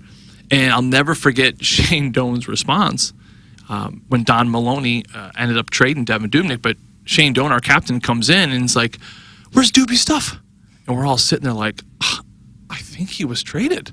And I will never forget Doner's response. He's just like, "But he's our best player." And we're like, "Yeah, I know." That could be tough. And of course, he went on and signed a huge deal with Minnesota and made a great career for himself. But, it sucks. It sucks being on those losing teams because you're right. Now you're just a victim of like, we want to lose really, really badly. And that was the Connor McDavid. And what if you're a bubble team? Okay, like this year, teams in the National League Central had to make some decisions. Are we going to try to improve, or are we going to, buy or sellers kind of thing? The Cubs, who had been struggling, they went out and traded for Isaac Paredes, which is, I think, a great move for them, and clearly a move designed to improve their team. And it's a buyer's move. It's not a seller's move. And maybe it's because their pitching staff is finally seemingly going to be healthy all at once, and they could make a stretch run. But then you have the Reds, who went the other way and traded away who was there? Frankie Montez. Yeah, Frankie Montez and he traded him to the Brewers within the division. Yeah. So how does that impact the team when you don't know if your team is a buyer or a seller, and then you find out and it turns out you're sellers? What does that do to the morale? It just drops it dramatically. Right. It drops it incredibly because it sends out a sign. It sends out a sign that, man, we're here to lose now. Yeah. But are you ever? Good. But I will say, you have to move on from that very quickly. Yes. Because at the end of the day, you're an athlete and you're looking after for yourself. Yeah. Like you can sit around, and mope around all you want, but it's the players that say, you know what? I got 30 games left, and I go to a game, and now I'm in the booth up top, and I walk out to use the restroom. By the end of around the trade deadline of the Blues last year, for example, I think the one game in Edmonton it was 32 scouts from every team in the league, basically. Yeah. Everyone's watching. Someone's watching. So as an athlete, you have to move on very quickly and say, you know what? This is a sucky situation. I hate it. I hate that we're programmed now to lose moving forward. But I better man up. I got 30 games. What am I going to show for? Because I'm a UFA or I'm an RFA or whatever it is at the end of the season. And it's up to me now to go out and prove it and open some eyes somewhere else. And maybe I get dealt in the offseason or around the draft. But that's where I think the elite and the good separate themselves, where the good players just kind of sink into it, feel bad for themselves. They don't grow in those moments. But then the elite guys are like, hey, you know what? I still got some work to do here, and you got to make the most of it. Yeah, I mean, some trades, you may leave a good team. One was another CBC grad, looking at a guy like Matt Vierling. He was with the Phillies the year they went to the World Series, and you thought, wow, you were a rookie and you got a chance to be in the series, and he got traded to Detroit.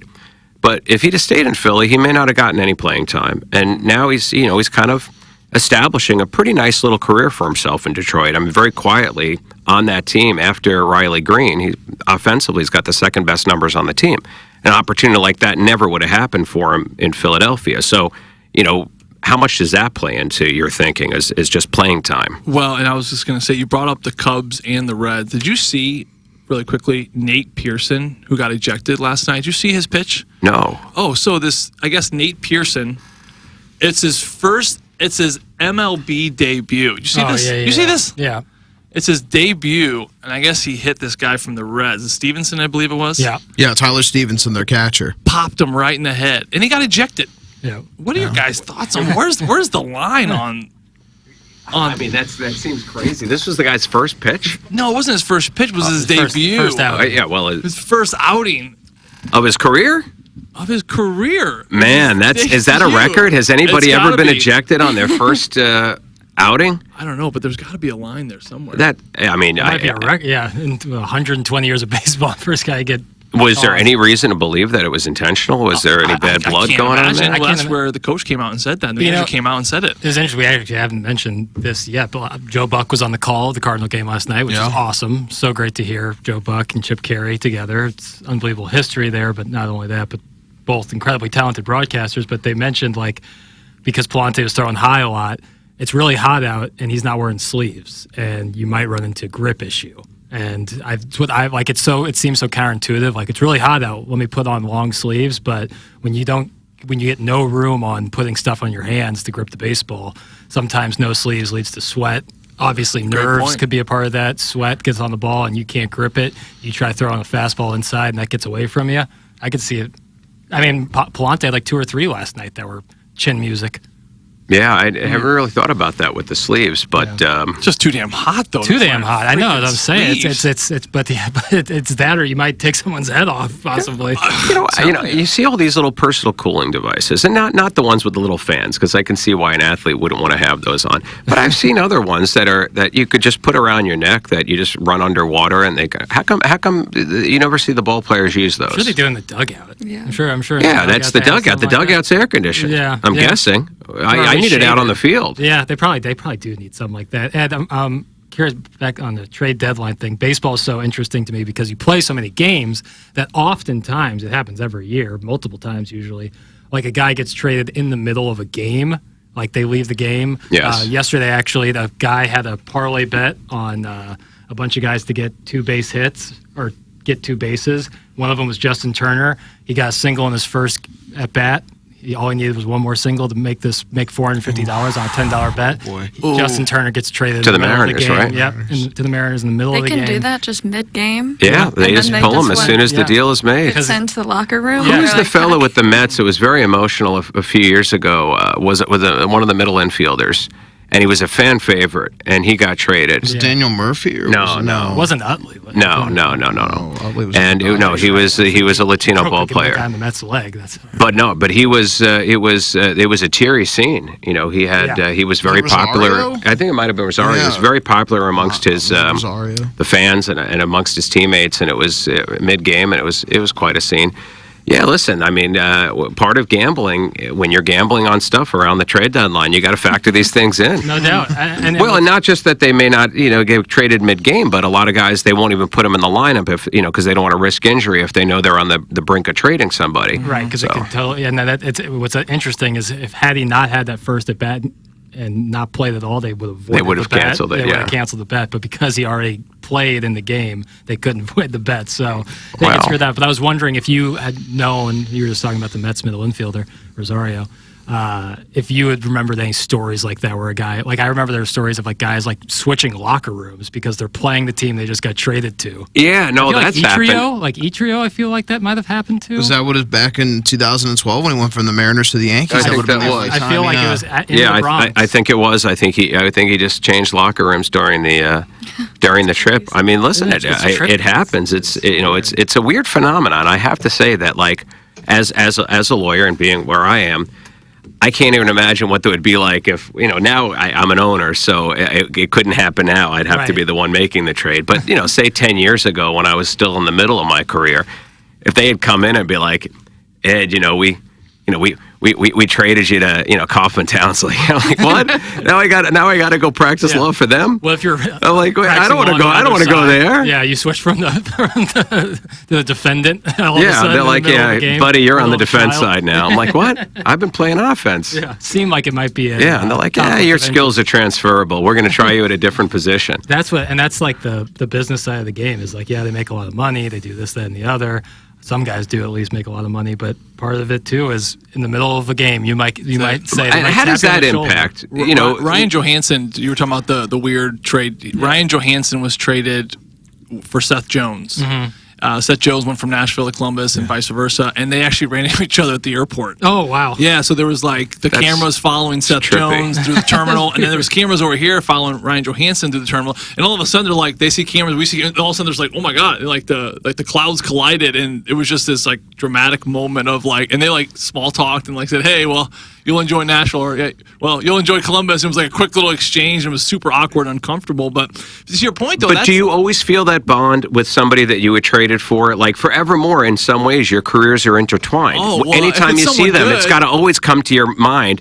We were traded for each other. People always constantly remind me, I was actually traded for Pavel Datsyuk, who, he's one of the greatest hockey players of all time. Now, it was a money exchange because I lost my career to an injury, and of course, the Coyotes needed to come above the floor, and they needed Datsuk's contract. He went to Russia. Long story short, but to this day, I take a lot of pride in being traded for Pavel Datsyuk. I was at my home in Kirkwood, and this is again before social media, but I'm watching a tennis match in the summer, and all of a sudden I knew it was trade deadline, and all of a sudden I see Red Wings trade Pavel Datsyuk. I'm like, wow, that's a big name. And I'm watching this ticker slowly across. I'm like, for Arizona, I'm like, Arizona, that's the team I play for. Coyotes, okay. Forward, I'm like, this is interesting. I see Joe. I'm like, I don't know many Joes on this team. Oh my God, that's how you found out? That's how I found out. And my agent called me maybe a minute later. Al Walk called me a minute later. He's like, hey, Joe, you were traded. Red Wings, da-da-da. I was like, who did I get traded for again? He goes, Pavel Datsyuk. I'm like, that can't be right. He's like, yeah, it's a little bit of a money thing. But anyway, we'll figure it out later.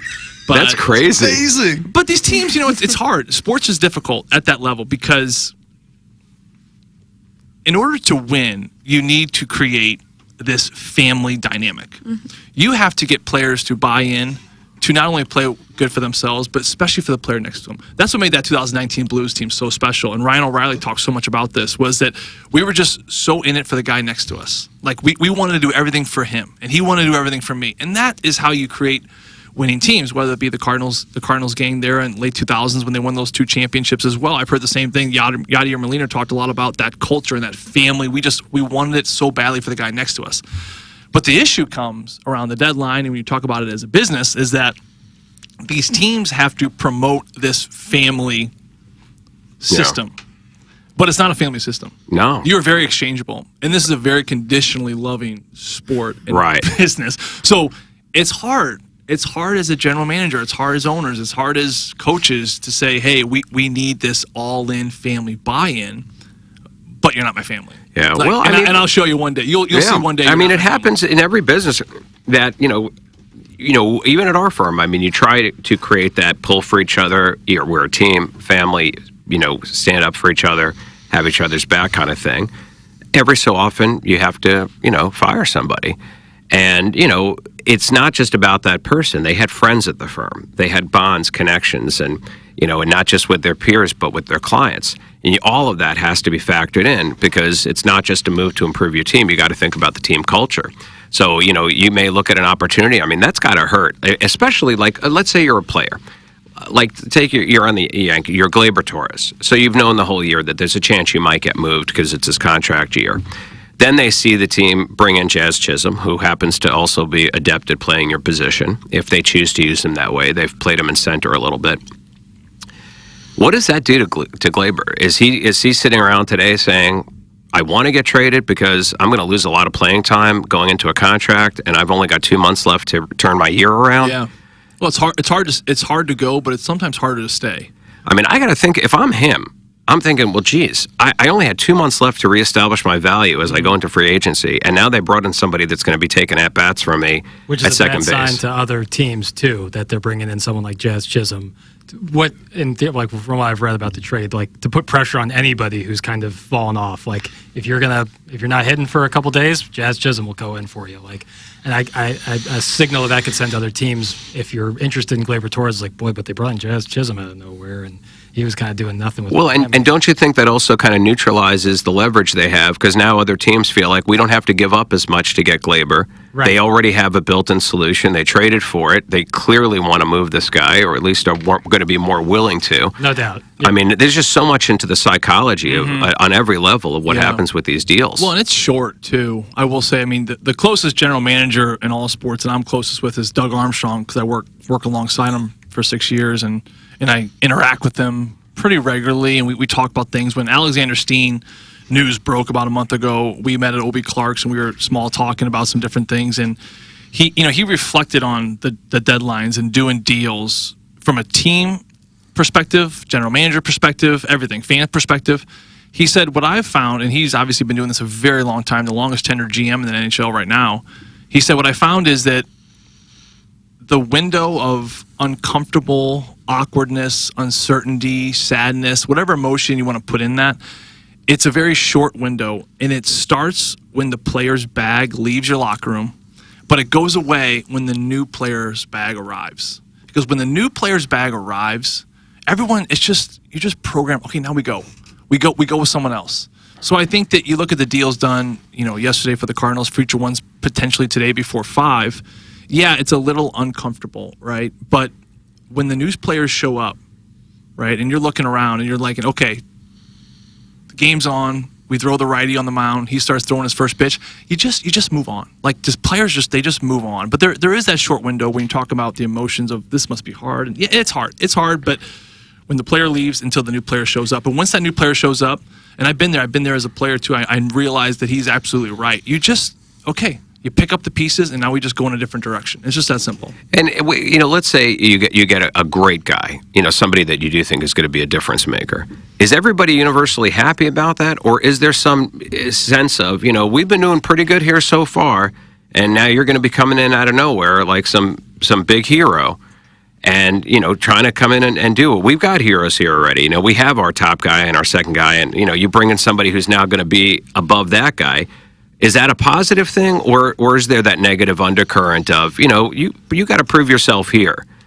I think it depends on the type of player. If it's a younger player, not as an established player, it's different. In 2013, we brought in Jerome McGinley. The Penguins acquired him from the Calgary Flames. I mean, an incredible player, number one player. Hall of Famer.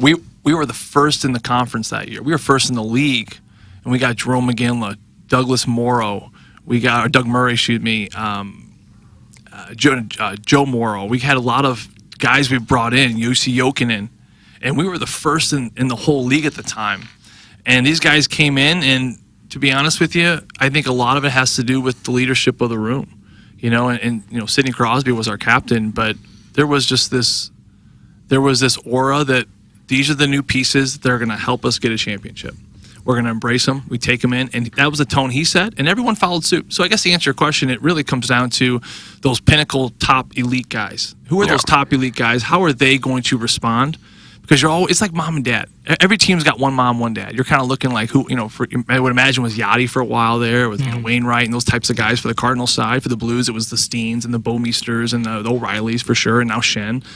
How is mom and dad going to react here? Yeah. And then once mom and dad, you see their reaction, the kids kind of follow suit. Okay, that's the energy we're bringing. That's what I'm going to go with too. Right. Well, that makes a lot of sense. Yeah. And I mean, I don't see how it could be helpful to anybody to, greet somebody with negative energy. I think that's more like Hollywood films, major league stuff. Like, like a good example, like even Juan Soto going to the Yankees. Now, granted, it was an off-season deal, and they didn't give up, they gave up Michael King, who's definitely having a great year in San Diego, and we knew he had a good arm.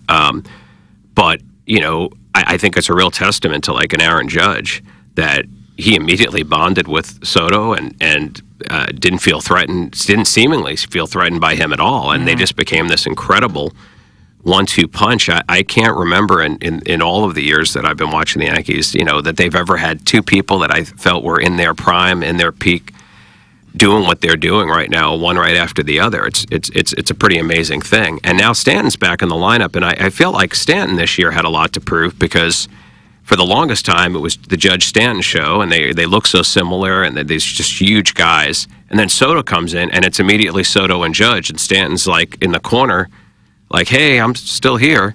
And he had a really great first couple of months until his injury. And quite frankly, if you look at when Stanton had his injury, that's kind of when the Yankees fell apart this year. And now he's back, and you wonder if they're set up for a strong finish. But when you see something like that, to me, I'm not just a pure Yankee lover no matter what they do, but I have to say that to my mind, it was a real testament to an Aaron Judge that he can come in and immediately bond and embrace the magic, the synergy between him and Soto without feeling threatened by it. Now, it probably helps that he already has his huge contract and he's not competing for dollars. But I don't know. What do you think? I am just fixated on your son's shirt right now.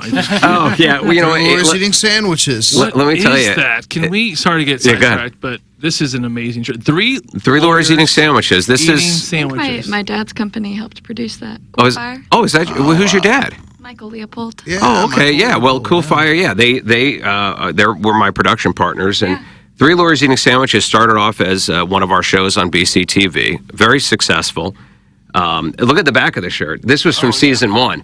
So this was all of the restaurants we did, and they're all stacked up on a sandwich. Damn, they're all good. Adriana's is my go-to. They're number one. They're my favorite, and they are just the nicest people in the world. They've got it all going on. The lady there, what's her name? Is it Grace? There's Adriana, and then her daughter Diana usually works the register. And then her sister is always in the back cooking. Susie, I think, maybe not getting the name right. And then for a while, one of their daughters was there. Sonny was there working. But they're the nicest people. It's still family, run. And I've done them when I used to be on Great Day St. Louis all the time. We got to do a segment at Adriana's where we got to make their meatballs, and that was a blast because they make their meatballs and they flatten them. Not as much as a hamburger, but sort of in between a round meatball and a hamburger. As you and should. It's genius. It's a meatball sub. You get meatball in every bite, and the balls never roll off. The balls rolling off might be my biggest pet peeve when I'm eating a sandwich. It is. I mean, why? It's a joke. Yeah. Especially if you don't carve out like a canoe. Yeah. You got to carve out a canoe in the gut bread. it. Yeah, you got to gut it. Yeah, I got it. Yeah, but then you're sacrificing valuable bread. I think which if you put on the side, you can dip it in the all later. right, that's a baller move. I can accept this that. His first rodeo. When it Now comes the to best thing about this shirt here, because for those who are just listening, it's got Andy, Terry, and me on there. And my son, God love him, he's been interning with me all summer. He's going back to school in a couple of weeks, so I know you'll all miss him. This kid, every day we go into work together, he wears a different shirt that has my face on it. Really? I'm just Always telling be you. selling. I'm always saying though, that all the dads out there, be jealous because to have an unlimited supply of yeah, t-shirts. no, that's true. But I mean, to have a kid who's 22 who still has enough reverence for you that he wants to wear shirts with your face on it, it's something that makes me kind of. Is that the I made it as a dad moment? Yeah, it is for me. I mean, listen, all we want to do is be worshipped by our children. That's it. That's why we have them. Yeah. But it doesn't always work out that way. That's why I had 5. I'm hoping one. That's it. One out of the 5. Listen, it's a numbers game. It's a numbers game. It absolutely is a numbers game. 100% numbers game. I think Andy told me you guys were going to Uvalde's for your next run. That's on our short list. We actually they got interrupted. We filmed an episode yesterday at a brand new place in North County called Sandwicha. It's the word sandwich and it's got an A at the end. A friend of mine had sent me this is why social media works, right? Because a friend of mine sends me a video of Sandwicha, just showing their stuff and plugging their place, and I'm like, man, those sandwiches look amazing. All these like various cheesesteak type of things and wraps and sauces. So I send it to our producer and I'm like, hey, add this place to our list because this looks pretty good. And like an hour later, she's like, we're going to do it today. We're because we were scheduled to do an episode, but I didn't know where we were getting any food from. And she's like, yeah, that looks amazing. I'm going to send the interns out there and pick up, we usually get like 4 or 5 different sandwiches off the menu. Now it's become a podcast. So we started it a few months ago. I think we've done maybe 12 or 13 episodes. I think we've released 9 or 10 of them, but that's actually off to a pretty hot start. Wow. Oh, there's nothing better than sitting around, BSing with your buddies. And I mean, Andy, Terry, and I, we've been eating lunch together for 25 years almost. So when we did the show, we were like, we may as well let people into these. Yeah. People always like coming out with us. They say they have a good time. I can see you doing it with your buddies. The only issue with sandwiches for me, you can't eat a sandwich on a date. Depends on the sandwich. And it depends on your date. Yeah. I don't want to watch my date eat a sandwich. So how are you not supposed to watch her if you're going on to get a sandwich? How do you attractively eat a sandwich? I guess is my dilemma. I mean, Maddie, you're out there in that world. How are you? Do you have a particular way you eat a sandwich to maintain interest? I don't think I've ever thought about it too much, and maybe that's the key to it. Is that it? Just eating like normal. Maybe it depends on the sandwich. I mean, if it's a messy sandwich, I think. Like I wouldn't order a meatball sub on a date. See, I wouldn't order wings on a date. Yeah. No, wings? Are you kidding me? Wings? You got to wait till you're married to have wings. Wings, ribs. Oh yeah, ribs. That's wedding. That's marriage food. What's that? Is pasta out? Pasta's in. Pasta's in. Cleanly get the spoon, cleanly do the twirl. Yeah, see, that's why I'm in the middle. I think if it's mastacholi or ziti or cavatelli, you can do it. Okay. I think straight spaghetti, that's a gamble. You're straddling the line, buddy. That's what I'm saying. A long noodle like that? A long noodle that's dancing with death. It's unpredictable. You lady and tramp it. My end, your end. We meet in the middle. Yeah, if you can pull off that one move, you're in good shape. But most other pasta-related moves can be messy. Yeah. I actually, years ago, I had a shrimp scampi incident on a date years ago. I was back when I was doing Atkins back then. I go through a million different diets as people who know me know. and I was cutting. It was a very buttery plate. You know, shrimp scampi sometimes just sits in a pool of butter, which when you're on Atkins, you couldn't care less about. You think this is like mother's milk, right? You're allowed to have it. And I'm cutting the shrimp, and it was one of those things where my knife slipped, everything went one way, and then all the butter came back onto me the other way, and I was just covered in butter. And you know, it was embarrassing, yeah, for sure. But who could have seen that coming? Right. You know, that wasn't a sandwich. I mean, you would have thought shrimp was safe. Yeah. You know? Yeah. But that's the thing is you can't account for a pool of butter. And there you are, covered in butter. Covered in butter. That's you right. know. Yeah, and if people want to cover themselves in butter and listen to Three Lawyers Eating Sandwiches, the podcast. Right. Well, and I just looked the gal dead in the eye and I said, I hope you enjoy butter. Because you're going to get a lot of it.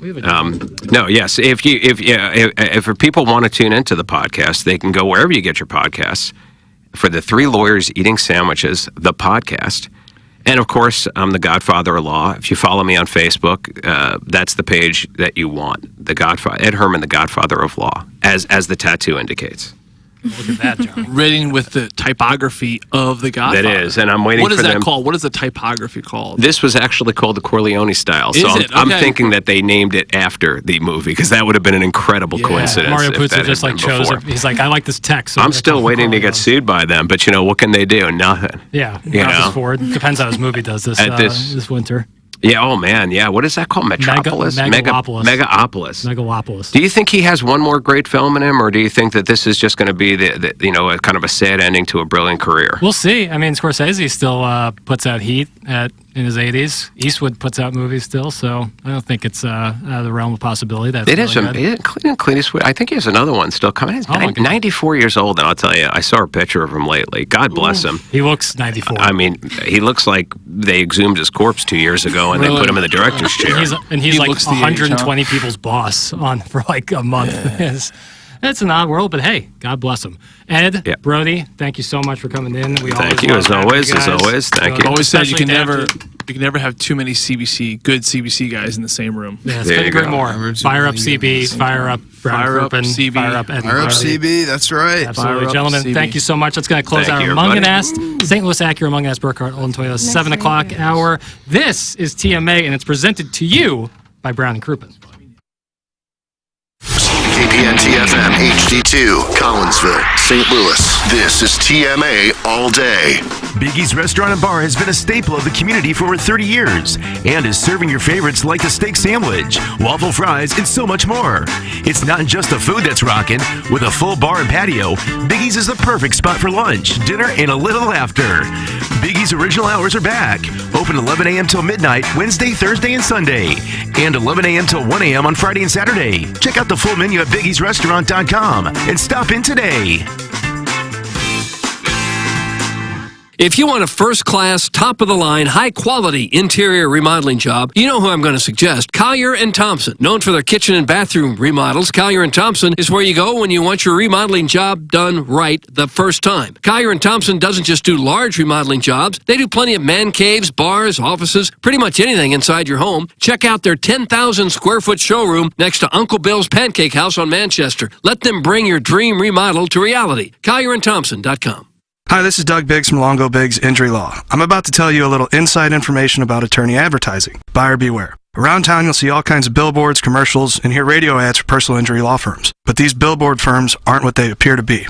After every attorney ad you see or hear is this phrase: the choice of an attorney is an important decision and shouldn't solely be based upon advertisements. There's a reason for that, because all firms are not created equal. What you probably don't know is that if you hire one of these big billboard law firms, you'll hardly ever talk to your lawyer. You don't know which lawyer you're going to get. Could be a first year or someone who's never even tried a case. Your case might even be shipped over to another firm. That's right, the firm you trusted your case to just flipped it to another firm. The bottom line is many of these huge firms are nothing more than a marketing machine who look at your case as a return on their advertising dollars. Many of the faces and names you see never go to court and never handle a case. At our firm, you get exactly what you thought you were getting. CD or myself on your case, both experienced trial lawyers who are in court every week. Don't trust your case with just anyone. Check us out online at longobigs.com. The choice of a lawyer is an important decision and should not be based solely upon advertisements.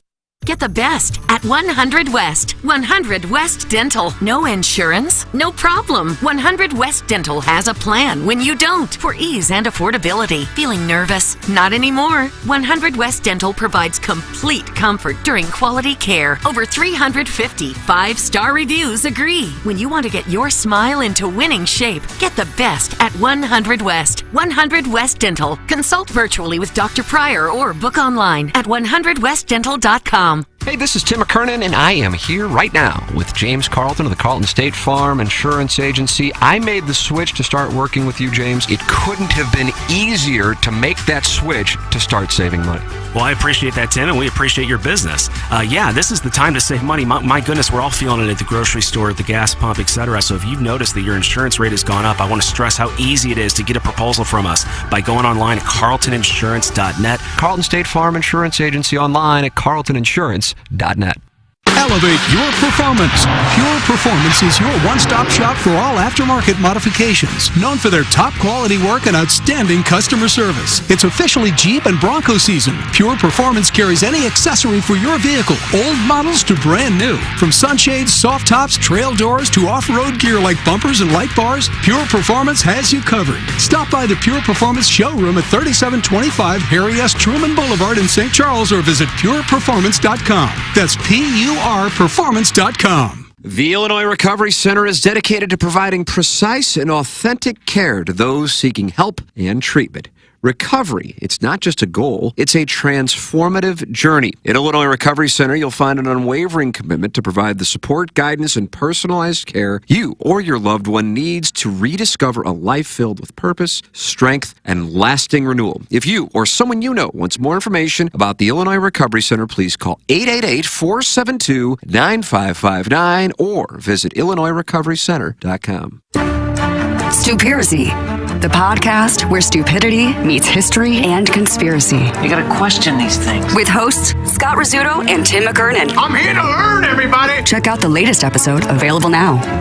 As Riz and Tim explore the bizarre and fascinating medieval practice of kings sleeping together to signify unity and peace, of course. What do guys like besides pizza and morning sex? I don't know, man. Discover how this unusual custom was perceived and whether it was merely symbolic or something more intimate. Every day is hump day. Presented by Evergreen Wealth Strategies. Visit evergreenstl.com or call Mark at 314-889-0503. And by Brown and Crouppen, 222-2222 or getbc.com. Want to take on some legends of TMA? Sound the same to someone who gives a damn about the best fans in baseball! Tired of it! The show's so great. Will there be a little speaker system out behind the dumpster so in case you're servicing me, I'll be able to hear my name? Then nominate yourself to be this month's TMA Listener of the Month. And if you win, you'll get recognition and other stuff. Sometimes all you have to do to win the prize is be a female. All it takes is one fake girl to just throw this show completely off course. Give us your name, a photo, and other pertinent information at TMASTL.com. The TMA Listener of the Month Club, quenched by Milagro Tequila. Welcome to a brighter side of tequila with Milagro. Find out more at TMASTL.com. 105.7 HD2. It's the Brown and Crouppen Morning After.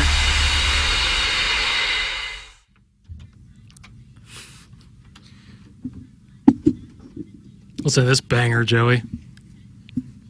Space.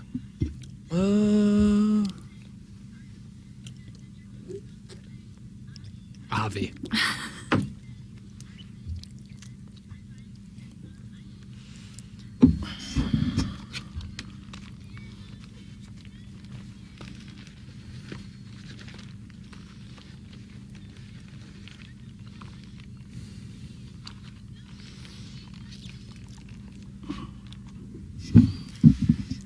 Pretty good, eh?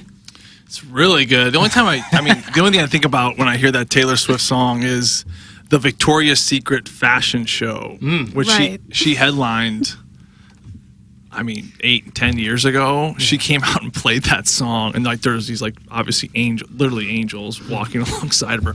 That's the only thing I think about when I have a very selective memory. Well, I think of Eric Fetty. I think of Eric Fetty. Now we're going to win the World Series. Okay. Yeah, Hmm. I'd rather think about what I think about. That's fair. That's fair. I'd rather Good you segment. keep that thought to yourself. Good segment. I was outside on YouTube watching you guys. Oh, hell yeah. I told Dad on the way out. I saw him on the way out. I said, I know you got a lot going on with your sandwiches with the lawyers, your actually work. He should do an hour baseball podcast. 100%. Yeah, just he's got encyclopedia-like knowledge. Yeah, you got everything set up there with your podcast. Oh, his son once a year, open it up. You and Brody go in there and just talk baseball for an hour. We were just saying Brody was over there quiet, but you can see he was like, his mind was like everything. Yeah, he named a couple of players that nobody could think of. Yeah. You guys were talking about players that are traded, sometimes during a game. There's one record that I think will never be broken. Joel Youngblood was traded. He got a hit with the Mets. I think they were playing the Phillies. He got a hit. He was in the game, got a hit. During the game, was traded. Went to the ballpark that night for his new team and got a hit with that team. Yeah. He got a hit and 2 hits with 2 different teams in the same day. I'm actually really glad you brought that up, Biggie, because during that, He-Man texted it in. I looked it up. This year, we could see something that's never been done before, as there's a player who was on Red Sox. On the Red Sox? Yeah. On the Red Sox and now with the Blue Jays. Danny Jansen. There's a chance that he will play for both teams in the same game. Danny Jansen, who was acquired by the Red Sox, so he was on the Blue Jays on Saturday, was in the lineup for Toronto when the game began on June 26th. Jansen played the first 2 innings as the Blue Jays starting catcher and was up to bat in the bottom of the second when the sky opened up and rain cut the game short. When the game resumes next month, the Blue Jays will have to pinch hit for Jansen. Wow. And who will instead either be catching for the Red Sox in place of Reese McGuire, or he'll be available as a right-handed bat off the bench. See, I don't know the rules, but managers have to submit a lineup card prior to the game, and I wouldn't think he would have been on the lineup card at the start of the game. So, I mean, if there's articles about it, I'm sure it could happen, but I just wouldn't think that would be allowed. I don't. But the guy who was originally in the lineup for the Red Sox catching was DFA'd. So he's not even on the team. You don't even option, or some injuries. I mean, there's so much time goes between games, right? too. So if someone's DFA'd, I guess you can put in anybody, including. And his quote was, "I don't even know how this works. I've heard a couple of times, but that would be funky. I'm down 0-1 in the count, right? I don't know what's going to happen because he was down 0-1 in the count when they called the game. Oh no! So he's still like in the middle of his at bat, technically in that game, but with the opposite team. First time ever happening. So apparently there was a guy, Padres, Cubs. Exactly kind of, I think, what you were talking about, Iggy, where they played in the second game but not the first one for the same teams. Really odd. Now I think it was, I think Montreal might have been playing the Cubs, so he didn't have, that long of a flight, I don't think, but it was a day game, and he went to a night game. How do they have, I'm thinking logistics, how do they have a jersey for you ready to go? That's a very fair question. How do they have your name on the back of a jersey? Oh, they can do that pretty quickly, stitch Can stuff they? in. I would have to think either they stitch it up real quickly or in a They pinch. write it? I don't know if they're able to do that. Occasionally what happens, though, if they come to the team and then they get that jersey, but the bandits have stolen the cargo and they can't get it to them real quick. The Somali Pirates, yeah.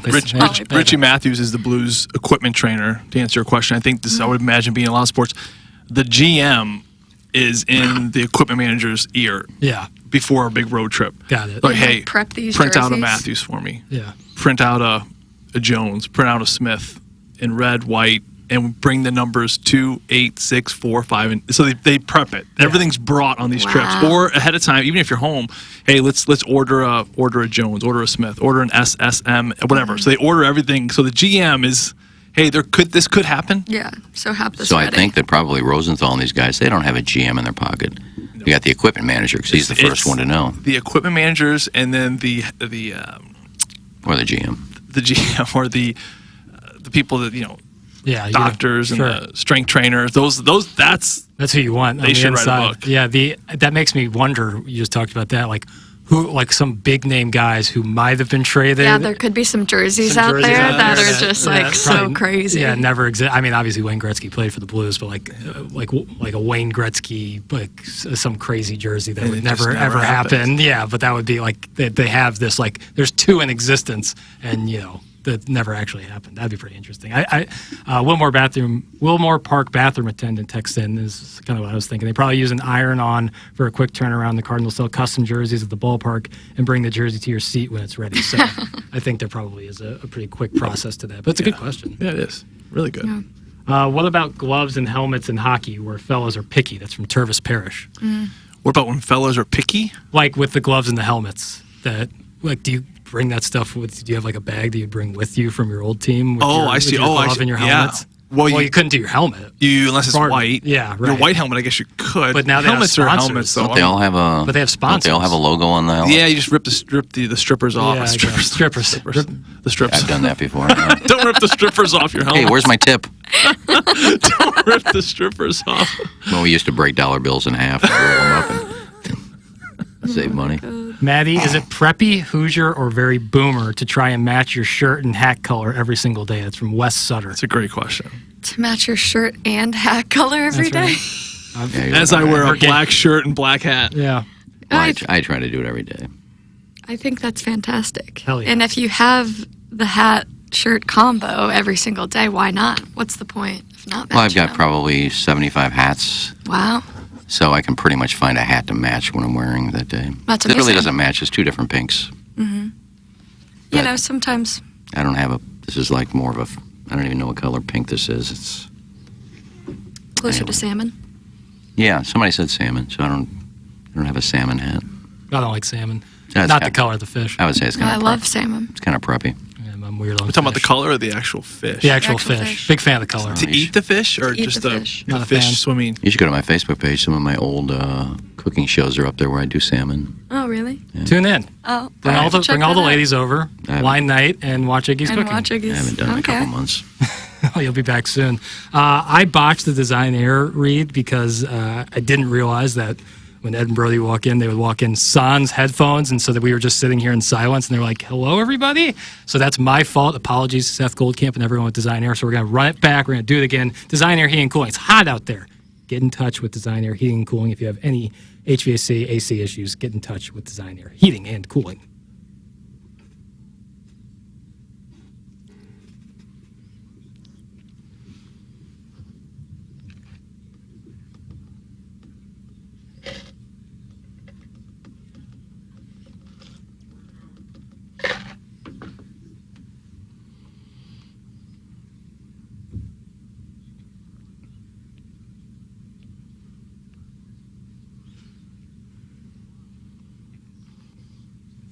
And then mentality, if you're feeling low energy, fatigued, mentality is a great place to go. And we're going to start it over, Joey. This is seamless as how we Tim.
We are in the 8 o'clock hour here on TMA, presented to you by Brown Crouppen. You can text in on the South City Sporting Goods text inbox. It's 314-881-TMA5. You can call in the Collier and Thompson phone lines, 636-900-4-TMA. You can also sign up to be the TMA Listener of the Month. Just one more day to sign up to be our Listener of the Month. You get a sweet prize pack presented by Milagro Tequila. You get a lot of tequila, you get a shot glass, you get a hoodie, and then you also get a 1 of 12 TMA tumbler that says Listener of the Month on it. There's only 12 in existence. You can get your hands on one of these very exclusive items by signing up to be the Milagro Tequila Listener of the Month for the month of July.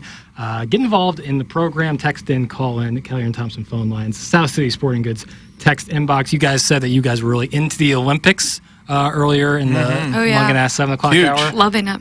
Snoop Dogg has been a big part of the Olympics, doing a lot of the calls, and Chairman Kurt, cut this clip of Snoop Dogg calling Olympic badminton that is apparently electric, and I want everyone here to take a listen. And in the U.S. right here, as you see it, don't stop to the casket drop. They rocking and rolling, back and forth. Give me that. No, I need that. No, over here. No, over there. What about over there? No, what about there? No, give me that. I need that. That too. No, sit down, senor. Get out. Wait a minute. Hold it. Way up in the sky. Now down. Back up. Over there. Now over here. Get out the way. Move. I told you we need that. That was a good point. Snoop Dogg calling the badminton. I really like Snoop Dogg doing the calls of stuff. Like I know like people are like, it's kind of why is Snoop Dogg? I'm like, why not? You know, that's like Flava Flav is. He's sponsoring the women's water polo team, which is just so awesome. I saw that. He even played with them. Did he really? Yeah, and they said he was one of the best. I mean, they might just be buttering him up. Yeah, well, when someone's paying. Yeah. Well, I think it was Shannon Sharp and somebody else that he does a show with. No, it's an NBA player. I forgot who it was. But they don't like that the track and field, if they get a medal, it's like they get like $26,000 or something. Yeah, all the water polo girls were like working side jobs just to like pay to get over to Paris. Well, these two guys said they had nothing. Told all the track stars from USA, if you get a medal, we're going to each give you $25,000. Yeah. So they're going to get $50,000 extra if they get a medal. That's awesome. Wow. Yeah, the water polo team had like won the last 3 golds or something. So he was like shocked that they weren't being given anything, really. Yeah. So what I've noticed with like someone like Snoop Dogg is like I feel like for millennials, so people like in their 30s, like Joey, I think you're a millennial, someone in their 30s or early 40s. Like Snoop Dogg, like hearing him on stuff is nothing new. Like it doesn't like jar you and you're like, is this Snoop Dogg on there? Right. And certainly, Maddie, I think for people our age, it's pretty similar. Is there like people for that generational-wise, like that automatically it's not weird that they're on the call or on some broadcast or doing something that's totally outside of their expertise? I just don't know if there's a lot of people out there like that. Like Iggy, I don't know who that would be for the older generation. Yeah, for me, it's, I'm old school. Just like I've said many times when people think I'm trashing him, I'm not. I think Joey Zanaboni could be a good broadcaster, but his shtick is just, I don't like it. Snoop Dogg, if he was like doing some behind the scenes stuff, like when Johnny Weir and the girl he works with, former skater, adorable, I forgot her name, but they had a podcast they do, and for the Winter Olympics they just do a bunch of different things, in their room and out eating and things like that they play during the outside the broadcast for extra stuff. But when they get on the broadcast, they do it professionally. Snoop Dogg, if he did some things behind the scenes, and but if he's actually calling it and people are watching that, I mean, what are the athletes are feeling? Saying this guy's doing our event and he's kind of just joking on it. I don't know how they feel. They're young; they probably think it's funny. I think it's like it'd be pretty cool. Pick a moment, give them 5 minutes, and like I'm like you. Then we get out. At some point, you're like, okay. I mean, if he did that for 2 hours straight. It's over there. It's like eventually you'd be like, okay, I can't listen. I actually want to learn a little bit something about the shuttlecock or whatever is it called, the shuttlecock. That's the little bird thing, the little birdie thing that buzzes around. Yeah, I'm with you. I mean, it's I don't know, just like the Peyton Manning pod that they do I watch the regular show. I don't want to watch them talking over the football, even though some people enjoy it. I say I'm watching football. Yeah, I don't care what they're making jokes with Gronkowski or whatever. But a little bit there. And he's doing sports that nobody watches anyway, badminton and equestrian. Get in there and do the running and the shooting thing. That'd be fun. Yeah, it's like East L.A. What's he doing there? Oh, would he shoot something? Yeah, right. Brian Henson with 2 texts. First, Terry Lipinski. That's Johnny. Yeah, thank you, buddy. Well, and then he said he's doing highlights, you ding dong. That's from Brian Henson. The outfits are interesting this year for the Olympics. In terms of what they wore at the opening ceremonies? No, I was watching the water polo match. Is it a match? Game? I think so. Yeah, match. Some girls wear like full-on thongs. Like, it's like full-on. And other girls wear like a traditional swimsuit. And I was just like, my wife Maybe and it's just your preference. It's just your preference, I guess? Yeah, I guess so. Start watching that. I mean, and you know what? NBC is not shy about when they hop out of the pool. It's like full backside. Right? 100%. I'm not lying. And I guess because it's in a sporting event. What can they do? Just turn the cameras off when they get out of the pool? I guess move it up a little bit. Well, I've told this story before, so people are going to, here comes the water polo story. But they tried it a few Olympics ago where they put underwater cameras. Mm-hmm. And they went underwater, and girls are just grabbing swimsuits. You got boobs showing. You got grabbing their swimsuit and pulling it to the side. And they said, well, you got to stop this. Yeah. Well, there's nudity on it, which I loved, but... One girl on the USA team posted a video, and she was like, here's me before we play China in water polo. And then after, it's just all these claw marks just all over your body. Under the water, man. They're just grabbing it. So is everything legal under the water? I'm sure there's certain things like you can't drown the other player. Right, but I think anything else. No drowning. No drowning. No touching of the hair or face. Like that drowning is like. Well, they've probably got the cap. They've got the caps on, so the hair's good. But you probably can't call the scratching too much because I feel like you can't really see that. I don't think unless you put a referee with a scuba gear on and just goes underwater and just watches everything, jumps up out of the water, foul, grabbed a butt. Pulled her underwater, scratched her back, pulled off her suit. The other one was beach volleyball. Oh, yeah, they're all thongs there. No, not anymore. No, They've gone full yoga pants, yoga leggings. We turned it on the other day. My son, who's 11, was like, what's this? I go, it's beach volleyball. He's like, this ain't beach volleyball. Yeah, not the beach volleyball. I go, I think it's beach volleyball. He's like, I ain't watching. The only reason people watch it was to see Brazil and their thongs. I'll say. The USA sports bras were horrible. I don't know who designed those, but... No good? No good. No good? No good. They were so ugly. Really? And then when they were playing Canada a couple days ago, I think Saturday, which we crushed them. Love that. Oh, yeah. But Canada had just the cutest one-shoulder ones, and we just looked so dumb. Sucked. From the 314, they sharpen their toenails for underwater use. It's from the 314. I had heard stories about that, like locally, about like high school teams that would sharpen their toenails before water polo. For water polo? Yeah, my cousin coaches in the area. I asked him about it. He says it's true. So really, people, they really sharpen their toenails? I don't know that it's a frequent thing, but yeah, it's happened before for sure. Yeah, that's like in the longest yard. How long are you growing out your toenails to do that, though? Because, like... I think it's probably filing it down to where it's like essentially like a sharp point. I know, but you got to grow them out pretty far to get them that long. Yeah, it's a lot of effort to make a difference. They probably put on fake ones and then file them down. That's a good thought. Carrie Walsh was pregnant a couple Olympics ago, and she won a gold medal. Yeah, and I was thinking volleyball's got to be the toughest sport.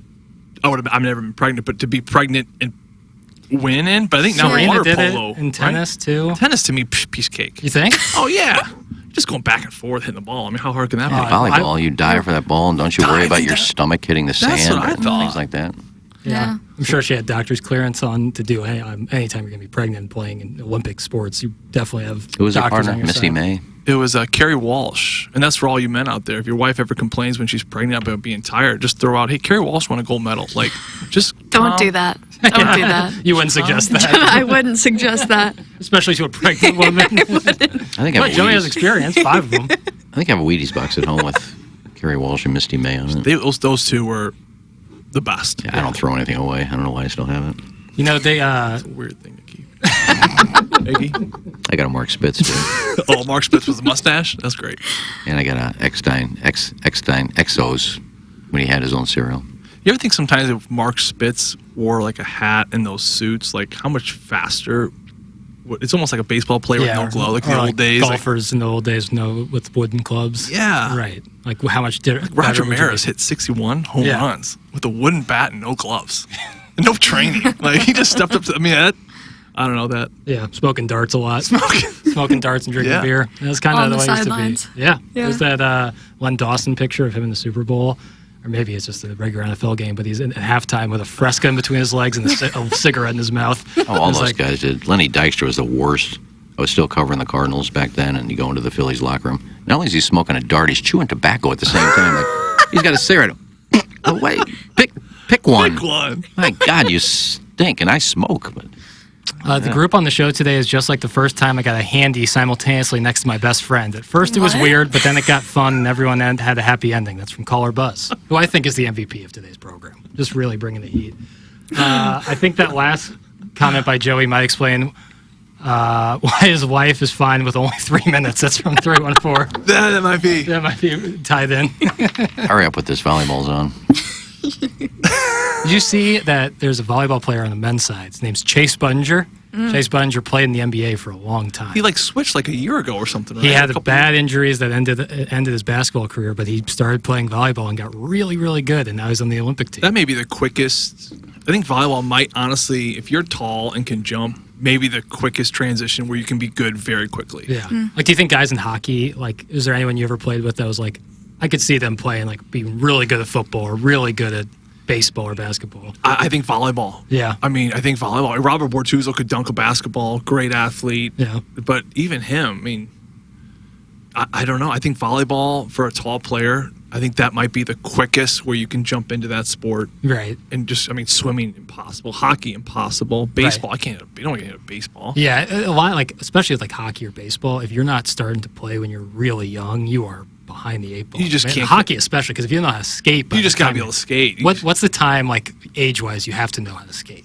7? I don't know if there's an age, but geez, it's before 10. Yeah, it's before 10. Yeah, geez. And once you're behind, you just can't get caught up. Right. That's you have a tight window. If you're gonna get your kid into hockey, you gotta go. That's it. Early. I guess track and field if you're a fast runner. Yeah, I think that would translate. But fast guys in one sport look a lot slower when they're next to the fastest guys in the world. Yeah, you gotta be fat, but you have technique too. You can't just go out there and run. You see what their arms and their legs are doing, and their face never moves. All their cheeks are just going up and down, but their face never moves. It's there's these two girls that when I sit on my patio, there's the parking lot, a little bit of grass and a fence, and then the other complex.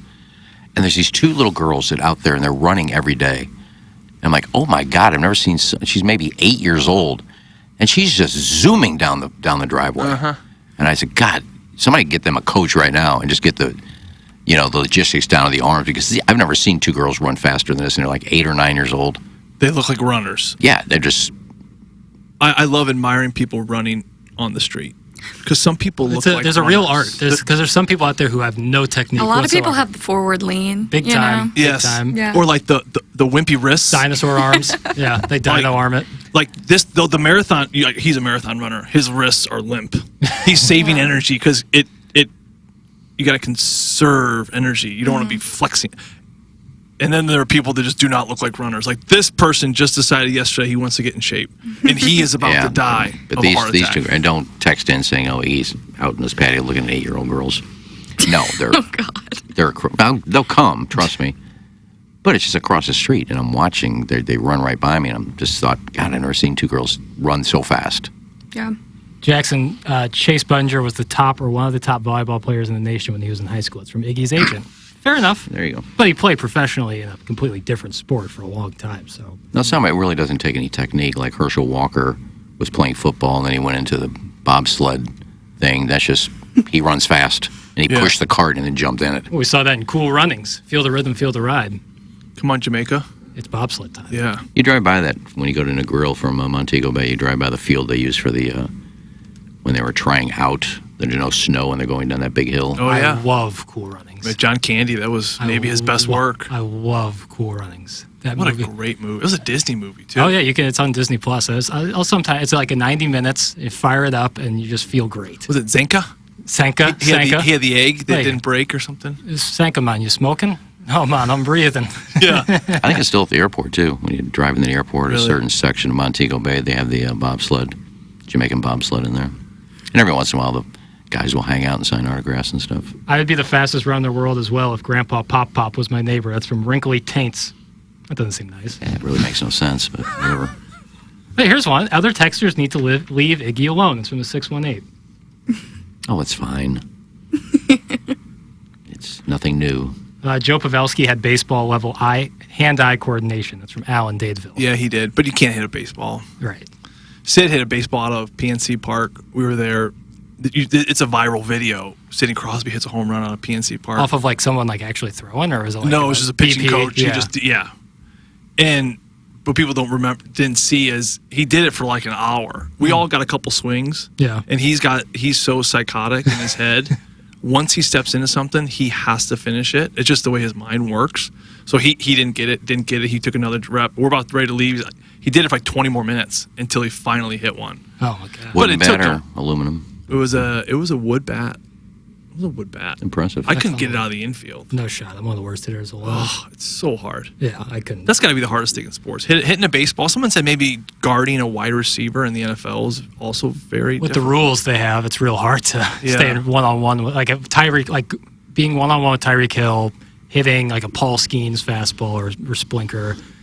I don't know what else. Like I guess probably some in hockey. Yeah. I don't know. But like just straight skill-wise, I don't know if there's anything harder than those two things. We had a debate once, and we were in the locker room. This was when I was with Robert Bortuzzo, who is the hypothetical master. Mm-hmm. He argued that not one person in the locker room could gain 10 yards and 4 downs in the NFL. Like, do you think you can step into an NFL team with an offensive line, everything? Me? Do you think you can get 10 yards? Yeah, it depends on the offensive line. Yeah. You know, that's the big thing.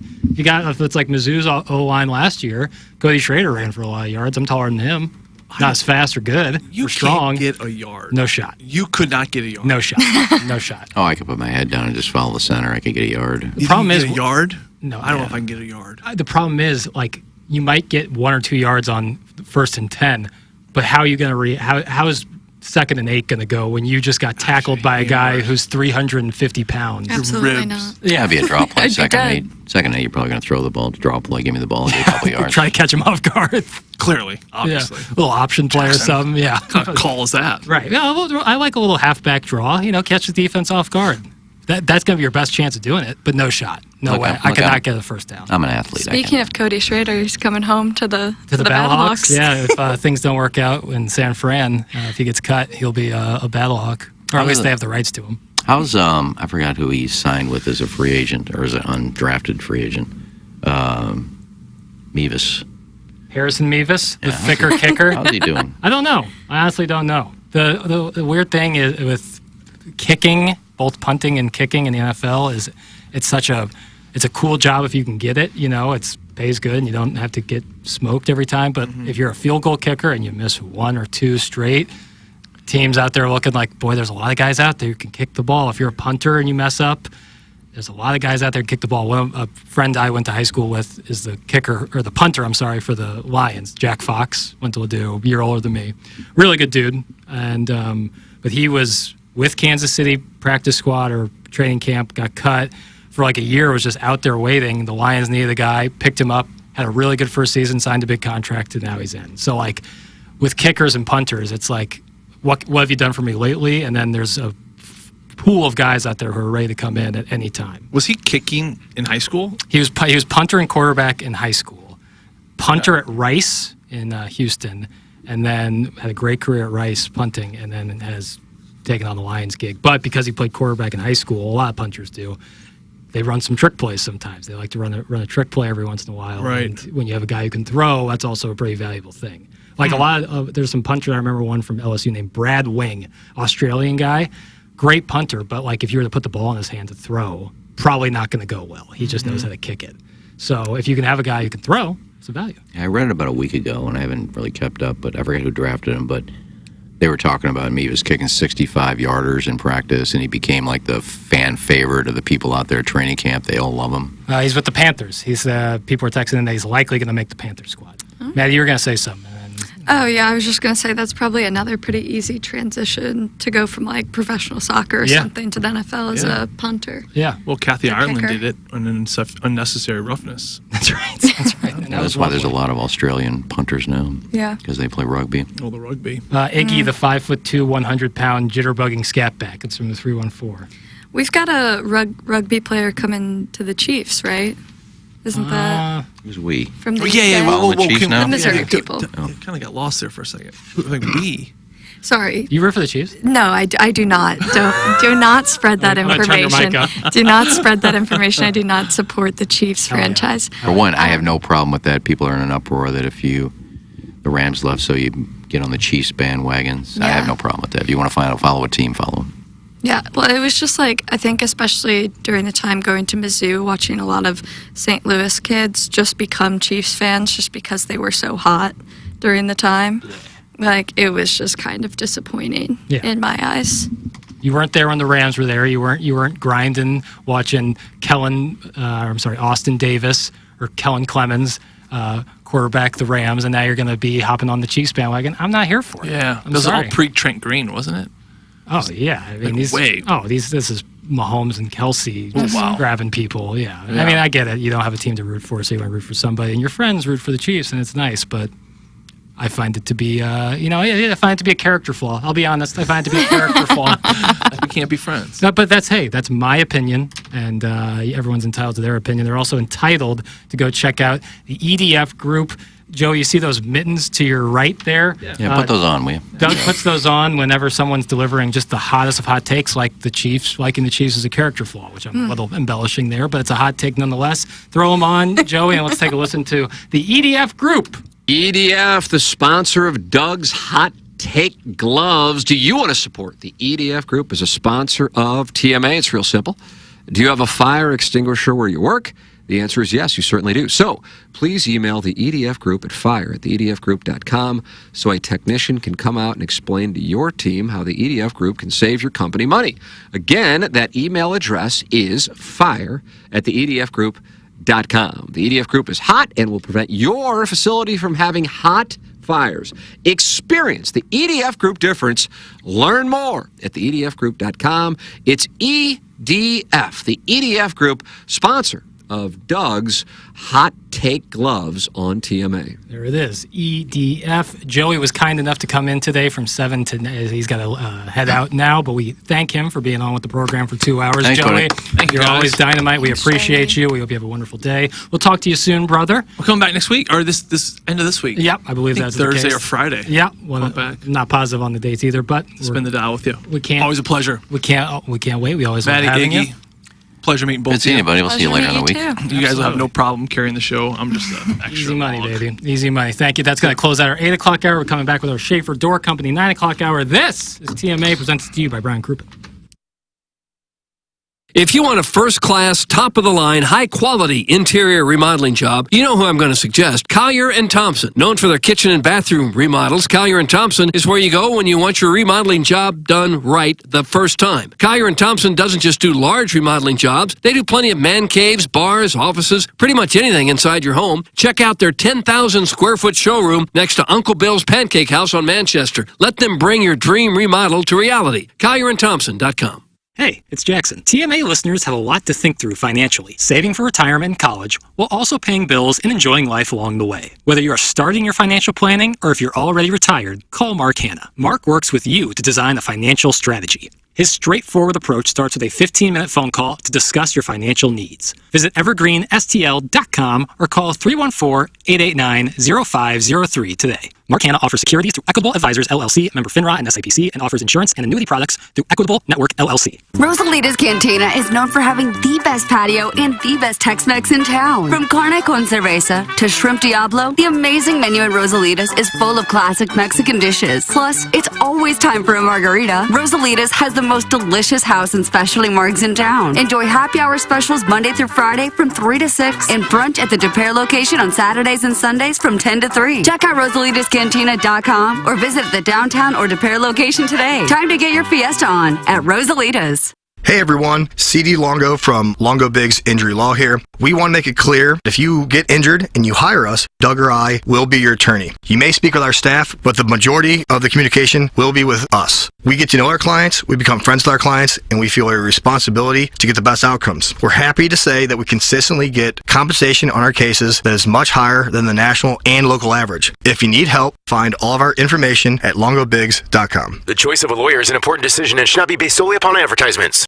Elevate your performance. Pure Performance is your one-stop shop for all aftermarket modifications. Known for their top quality work and outstanding customer service. It's officially Jeep and Bronco season. Pure Performance carries any accessory for your vehicle, old models to brand new. From sunshades, soft tops, trail doors, to off-road gear like bumpers and light bars, Pure Performance has you covered. Stop by the Pure Performance showroom at 3725 Harry S. Truman Boulevard in St. Charles or visit pureperformance.com. That's PURperformance.com. Hey, this is Tim McKernan, and I am here with James Carlton of the Carlton State Farm Insurance Agency. James, I love getting emails from listeners who support the sponsors. Got one from a client of yours who switched, and you immediately saved him $1,000, and it meant the world to him. The area that we're really having an impact on people's finances are people with drivers under the age of 25. We're seeing material savings for these types of clients, hundreds, if not even thousands of dollars per year. James Carlton, Carlton State Farm Insurance Agency, 314-961-4800, or go online at carltoninsurance.net.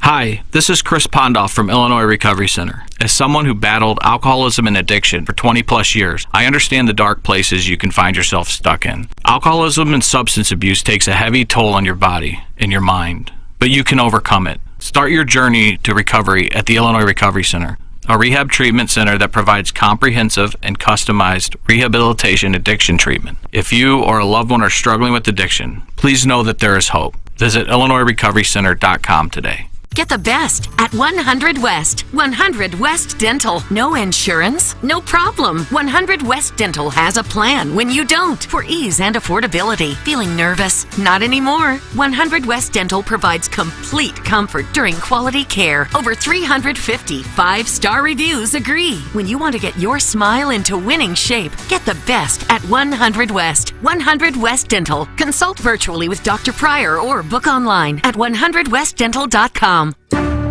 Stupiracy, the podcast where stupidity meets history and conspiracy. You gotta question these things. With hosts Scott Rizzuto and Tim McKernan. I'm here to learn, everybody! Check out the latest episode, available now. As Riz and Tim explore the bizarre and fascinating medieval practice of kings sleeping together to signify unity and peace, of course. What do guys like besides pizza and morning sex? I don't know, man. Discover how this unusual custom was perceived and whether it was merely symbolic or something more intimate. Every day is hump day. Presented by Evergreen Wealth Strategies. Visit evergreenstl.com or call Mark at 314-889-0503. And by Brown and Crouppen, 222-2222 or getbc.com. KPN-TFM HD2, Collinsville, St. Louis. This is TMA All Day. It's the Brown and Crouppen Morning After. On KPNT HD2, Collinsville, St. Louis. Cry every night for you. These arms, they long to hold you again. Boom, boom, boom. The hurting's on me, yeah. Talk about the hurt. And I will never be right, no. Yeah. You gave a promise to me, yeah. And you broke it. You broke it, honey. I'm gonna have to go watch this movie Welcome later back. today. This is the morning after Schaefer Door Company 9 o'clock hour. That was, of course, the sultry tones of Michael Cera a cappella singing at the party in Superbad. It's a return song I've always wanted to play, but I've never found the right opportunity. And since I'm in the captain's chair today, I said, you know what? I'm going to live my dream, and I'm going to play what I think is the funniest moment in one of my favorite comedy movies. It's Superbad from 2007, and Michael Cera singing at the party. There's a point in there where he talks about being hurt by this woman. He goes, talk about the hurt. And you also hear a loud sniff. You can imagine what's going on there. Love Superbad, and I've always wanted to play that as a return song. So I love Michael Cera. He's maybe one of my favorite actors. He's unbelievable. I've always said that him and Jesse Eisenberg, who played Mark Zuckerberg in Social Network, which is one of my favorite movies, kind of like they stole roles from each other. Mm-hmm. But I've always said that I think Michael Cera would have been much funnier in Zombieland than Jesse Eisenberg. Because I love Zombieland. I'm not going to be like Zombieland sucks. Zombieland's awesome. But I think to like the beginning part where Jesse Eisenberg's being chased around by the zombie, Michael Cera is so funny when he runs or tries to do anything athletic that him being chased by a zombie, for some reason, like I don't know if I could buy him as like a zombie killer, like Jesse Eisenberg has a little edge to him, but Michael Cera would be like so funny. Hilarious. What's the last thing he did? Michael Cera, he's a big theater guy now. He does a lot of theater. The last time I remember seeing Michael Cera was in a movie called Molly's Game. Aaron Sorkin's first directing job. Oh, He plays yeah. player I forgot X. he was in that. Yeah. He plays a poker player in Molly's Game. I loved him in Arrested Development. Arrested That was one Development of my, was that's like one of my his favorite shows. Yeah, that was his big break Yeah. essentially, and then doing Superbad. And Scott Pilgrim versus Scott the Pilgrim World. versus the World. Yeah.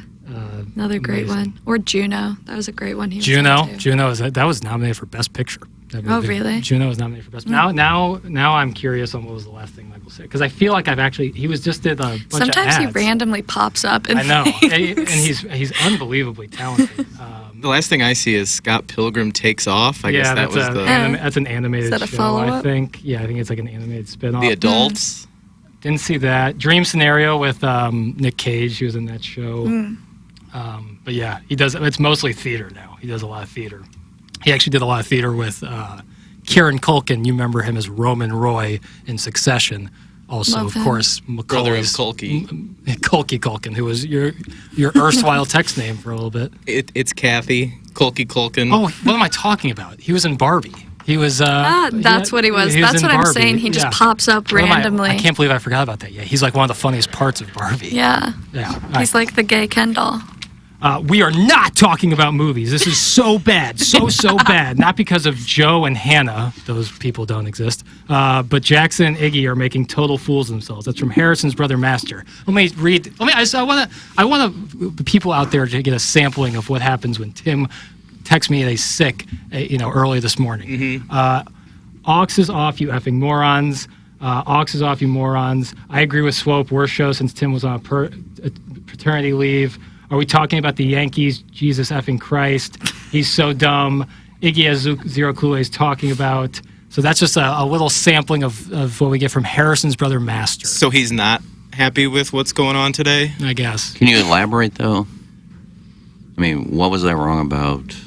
What aren't you happy about? I mean, don't just say it, but tell us why we're being stupid.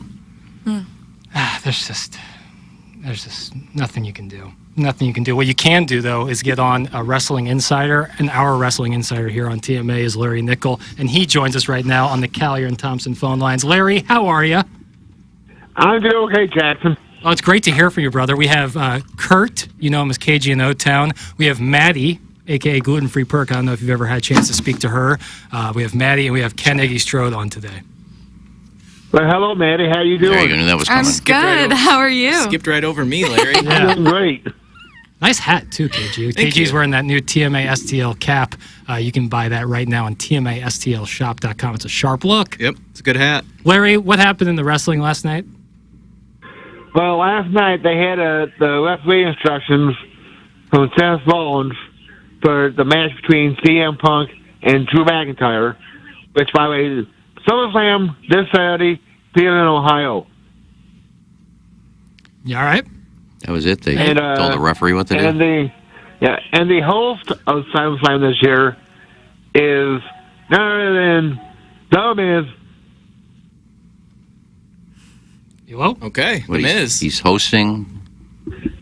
Is he done Yeah, wrestling? because, Doesn't wrestle anymore? Yeah, he's not wrestling, but because he is from, even though they say he's from Hollywood, California, he was born in Cleveland, Ohio, along with the current reigning defending United States champion, Logan Paul.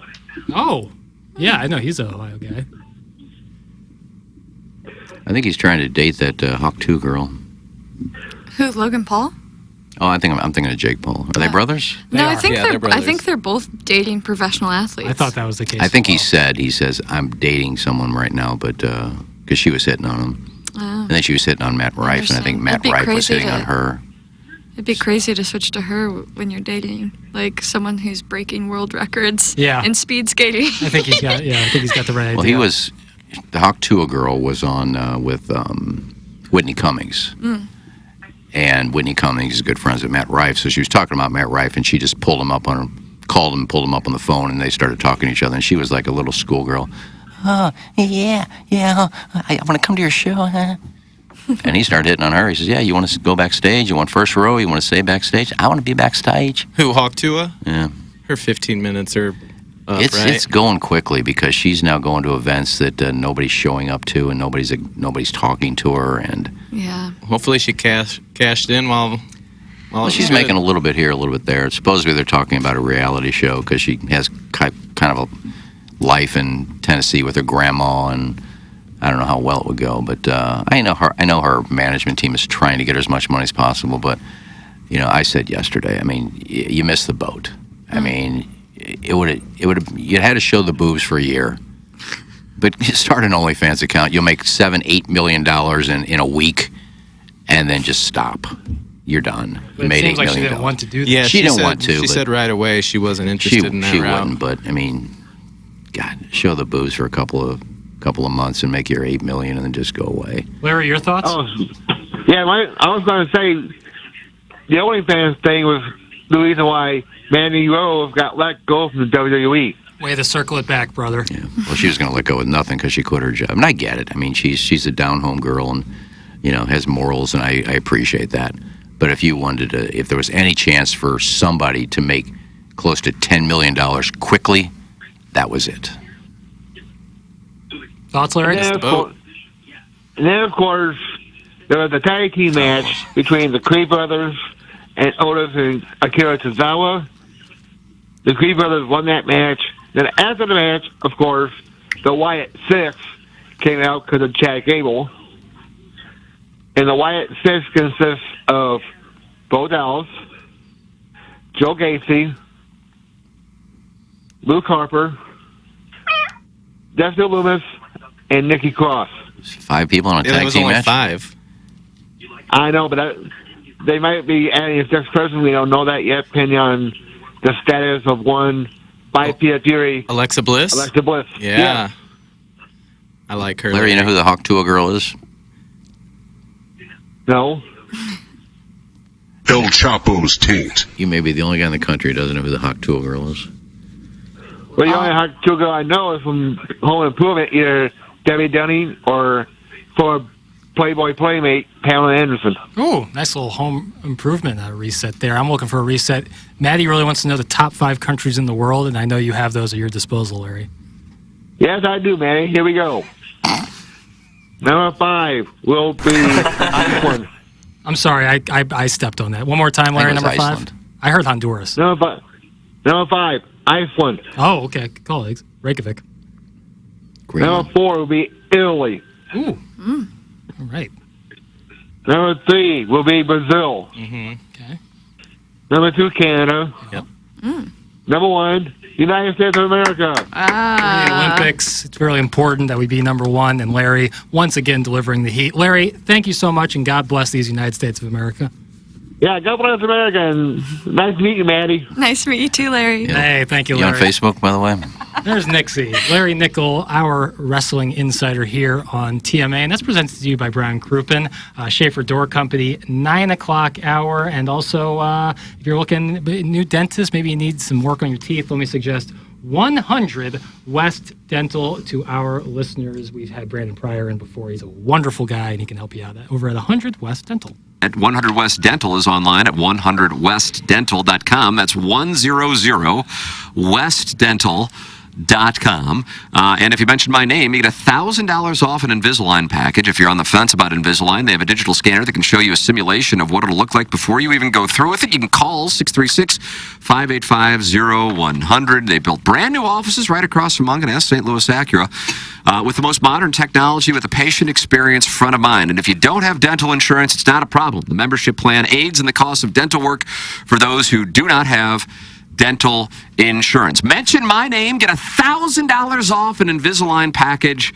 at 100 West Dental. You can schedule your appointment right now just by going to 100westdental.com or call 636-585-0100 and work with Dr. Brandon Pryor, 100westdental.com. And if you're looking to sell your home, let me suggest Jeff Lottman, JEFFLOTTMANN.com. If you are in the market to buy a home, if you are in the market to sell your home, I would like to recommend Jeff Lottman online at JEFFLOTTMANN.com. That's Jeff Lottman with Compass Realty, and he made the switch to Compass Realty because it's the #1 luxury real estate broker in St. Louis, and he is all about the luxury experience. Luxury is not about a price point. It's about an experience, about what he can provide, and he has been selling real estate in St. Louis and helping buyers in St. Louis for 22 years, $500 million worth of sales. So,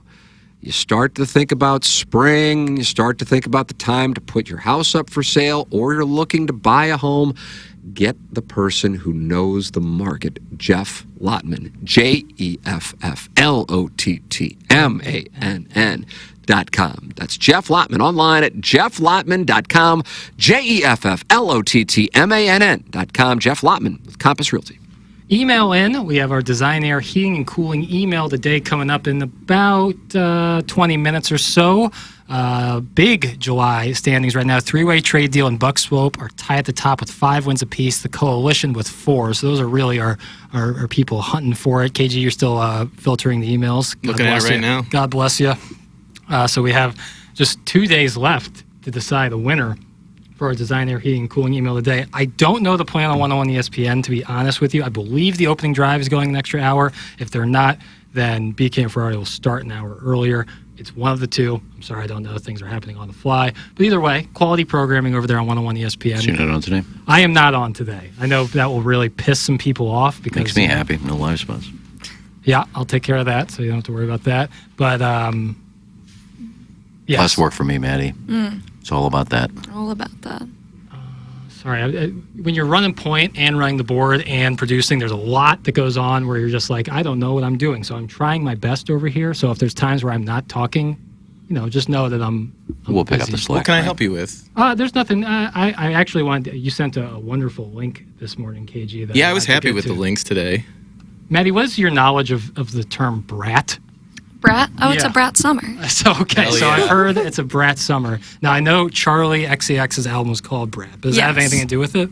Oh, it has everything to do with it. So Charlie XCX declared a Brat Summer, and then she dropped that beautiful, beautiful album. Yes. So I got an article right here from Betches. Which might be my new favorite source for morning links. Today was my first day finding it. Betches? All right. This is written by Seda Kaula Saad. I don't know much about her, but we're all aware, and it's been deemed a brat summer thanks to Charlie XCX. But for those who are into BDSM, being a brat isn't just a summer trend, it's a lifestyle. When Charlie XCX described a brat, she said, "You're that girl who's a bit messy and loves to party and maybe says dumb things sometimes. She's honest, blunt, and a little bit volatile. That's brat." Would you agree with that, Maddie? That's the... Yeah. Okay. Especially if that's what Charlie's saying. Right. Totally different Charlie's definition. Bible. If you go back to the day, a brat was somebody who didn't listen to his parents. He didn't pay attention. He was kind of a guy you just want to slap in the face with a 2x4. Damn, that might be a little aggressive. You might find yourself in this definition, or you might not. But regardless of how relatable it is very different than what brat-flavored BDSM is like. When you're a brat in the BDSM terms of the world, you're not messy, dumb, or volatile. You're calculated, consensual, and a lot more controlled than you'd think. I spoke with a sexpert on everything to know about bracing your inner brat kink. What is brat? Being bratty in relation to sex is far from a new concept. Power dynamics like this have been around basically for as long as sex experimentation has. Angie Roundtree. You know much about Angie Roundtree? A lot about her in the sex industry. Founder and director of ethical porn site Shh.com tells Betches. What a sentence. That's a great sentence. What a sentence. Brat in the BDSM context refers to a submissive who deliberately provokes the dominant with bad behavior, and the dominant relishes administering punishments to reprimand the sub for being a brat. I don't mean to laugh because it sounds like I'm kink-shaming. I'm just imagining... You're straddling kink-shaming just a little bit. Acting out so that you can get dommed really hard is a... makes me giggle. And there's another word for naughty. cuck. Is that bratty? I guess. Is there another word for cuck? So that's right when I also thought about that. But can a submissive who wants to be dommed like that be a cuck? How can he be a submissive and a dom at the same time? What? Multi-tool player. What do you mean? They're trying to get dommed by their dom as the submissive. So well, you said it can be submissive and be dominated. I said that? Likes to dominate and be submissive. I thought I heard that. Context refers to a submissive who deliberately provokes the dom with bad behavior. That's how I'm reading it. So they're trying to get in trouble. Is that positive reinforcement? Well, I think in theory it'd be negative, but because that's what they're wanting, but that's what they're like lusting for. Yeah. Then therefore it would be positive. Yeah. It's real. I mean, you got to think about the brain chemistry going on. Something like this. We need to chart this, I think. Yeah. Do you have any kinks, Maddie? It's been a wonderful program today here on the morning after. 20 years. Well, I mean, we're talking about a story. You might as well bring it. Ask the question. I don't have the M key in front of me. Can you? Yeah, I got it. I mean, we've asked KG that. We've asked other people. I mean, you're part of the show today. I just thought I'd ask. Yeah, I don't know. I don't really think so. You know, I know you like water sports. Oral water sports. Oral water sports. Nothing golden. I can kind of get into that too. Really? Oh, spitting? Spitting? Yeah, a little spit.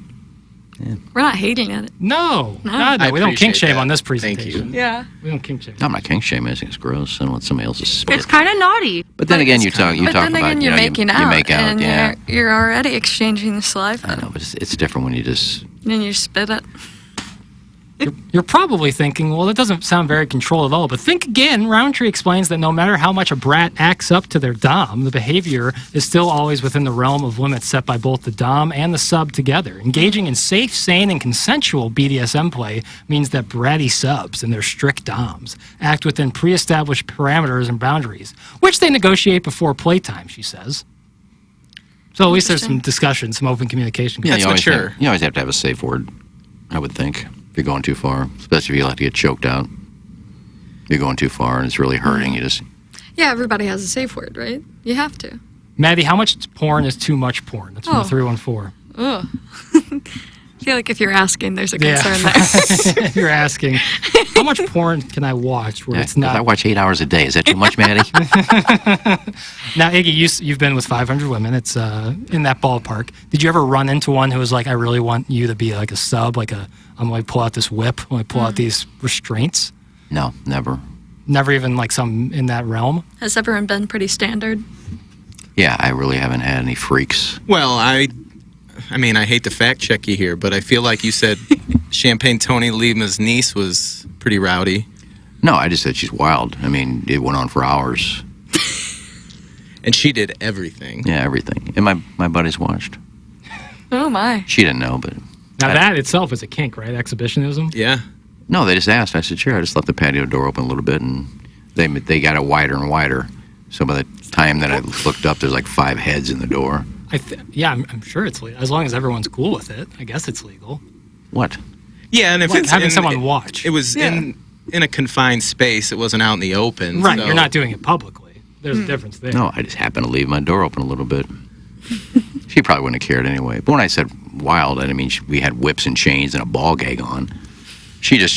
We went all over the place. Do you think you would have went down that road if we were she in the kitchen at some point. Brought some toys? No, I'm not into that. It probably wouldn't happen if you pulled a dildo out of her purse and said, let's go, strap on. I said, no, we're not doing that. No, We've all got a line. She was just very sporting. I really enjoy Maddie on the show, so I'm saying this against my best interest. It's been a good day, a good stay on the show, Maddie, but it's time to run. Get out of there. Go. That's from the unknown DJ. Very creepy. Yeah, my creepy question about a kink, but how much porn is too much was okay. Well, that was from the 314, and we don't know that. With the 314 could be a woman for all we know. I guarantee you, 90% of the people out there will love that question. I interviewed that sex coach from the how'd that UK go? last week. It was okay, Yeah? and that was one of the questions I asked to her was about the effects of pornography on a relationship. Yeah, what was her consensus? I don't remember, so it must not have been really didn't stand out. But yeah, we talked it over. It wasn't great. I might find if there's a few things that we might enjoy here, but she was a delight. Was she? Yeah, she seemed really happy to be with us too, which is surprising. We had her for like an hour. You don't think she gets a lot of media requests? I don't think so. And I think if we didn't cut it off, she might have gone another hour or two. That's nice. That's nice. Yeah, I do remember on that vein when Learn did the sound story with me. And to this day, I really don't know why Commissioner Steve paid money to Learn to do my life story. But she was asking me about relationships. And I said, nah, I've never really cared about relationships. I was always a guy, I just want to have fun, not get tied down. And she goes, do you think watching all this porn hampers your chances to have a relationship? I thought it was a good question. I said, but my answer was, to be honest with you, I don't watch that much porn compared to what we talk about on the show. Yeah, people would think that I sit home all day long and just watch porn, but it's not the case. Go gooning. He clocks out of here. I said, Clocks in. Yeah, I said, back in. unless I want to make a day of it, I just kind That would we call edging. Yeah, a little call that edging. But An edging. Nothing wrong with being an edgelord. I said, I really don't watch as much porn as people think I do. What is a cuck? One right there. Asking, Didn't she ask a question about cranks, too? What's a fat crank? Yeah, that's a perfect. I don't even need to play the drop when you got Sorry. something. I can't pull that up in that time. I only have 2 hands, Kurt. Yep, they're good hands though. Would she say it on this show or was it on the Riz show? We just took a clip of it. I think that was crank. That was definitely it? here. I don't remember that. Yeah, I don't know if that would go on 105.7 HD1. I'm sure it would. Yes, it would. You think? Yeah. They talk about fat I don't think they're cranks. as dirty as we are, but Well, I mean, part of the fun of our show is that you have to kind of tiptoe around some of the phrasing. So if you could just say the word, I don't think it'd be as fun as when you hear something like. What's a fat crank? See, then you get questions like that. Do you have trouble introducing the show to friends or people that aren't necessarily familiar with it? It's hardest when it's someone like you're meeting a friend's parent. Yeah. And they're like, so what do you do? I'm like, well, I do sports talk radio. And they're like, oh my God, so cool. I'm like, what station? I'm like, well, 101 for an hour. They're like, you just do an hour? I was like, well, I do this thing from 3 hours from 7 to 10. It's called TMA. I'm like, it's kind of a sports show, but not really. They're like, oh, I should listen. I was like, no, don't listen. Don't. Because then they're like, I don't know what they're going to think of it. I have found that perusing the dating apps when somebody asks you what you do, and I used to lead with this anyway, even when Sugar Fire was the main gig, but they'd say, well, where can I find it? I want to go listen. And I just figured that wasn't a good way to start a potential courtship. Yeah, it's almost like you want to be there with them when they listen for the first time, so you can explain this and say no, that's something we've been doing. And, Fast forward through something. Yeah, Maddie just sat here while I hard reset to Larry Nickel doing the WWE recap. That came out of left field. You got to have some explanation behind some things. It's when you're on 20 years, there's a lot of built up nonsense that goes on. So I usually just say 101, and that usually they're like, all right, cool.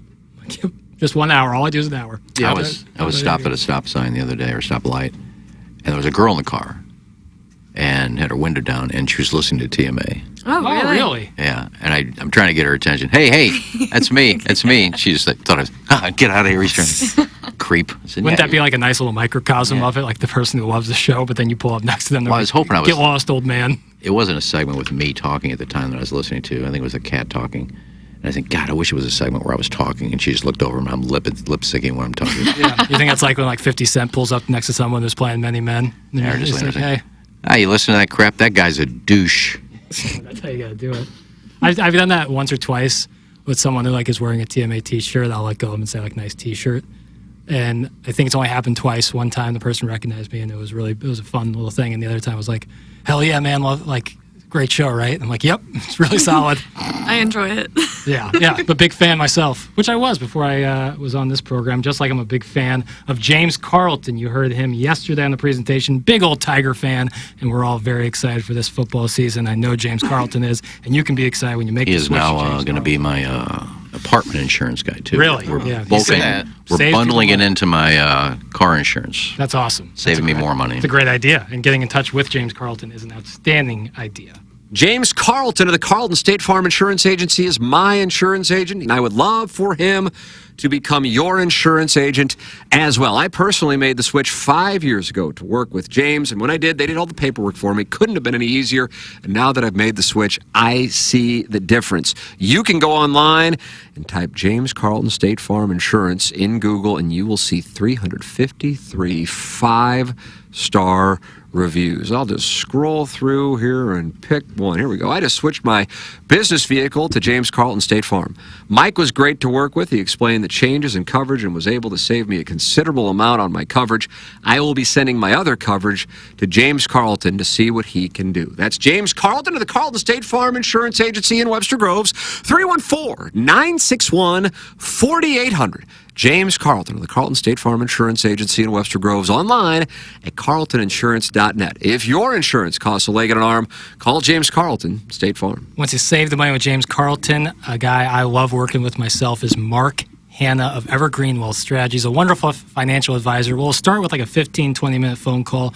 Turns into a guy you can trust down the road, helping you out with your financial future. He learns about you, the individual, helps build you out a custom plan, educates you along the way, because I know, like someone like me, finance and I do not mix. I don't really understand the terms. I don't understand what I'm putting my money into. But when Mark Hanna helps me out, he breaks it down for me, simplifies it for me, and now I know where my money's going. And I know if I need to get on the phone with Mark Hanna, change up my plan, or have some questions, I can call him at any time. He loves talking to his clients, and he communicates his message oh so effectively. And you need someone like that in your corner when it's something as important as your financial future. Take care of yourself. Take care of your family. I only recommend calling the great Mark Hanna of Evergreen Wealth Strategies. You can call him at 314-889-0503 or go online at evergreenstl.com. That's Mark Hanna.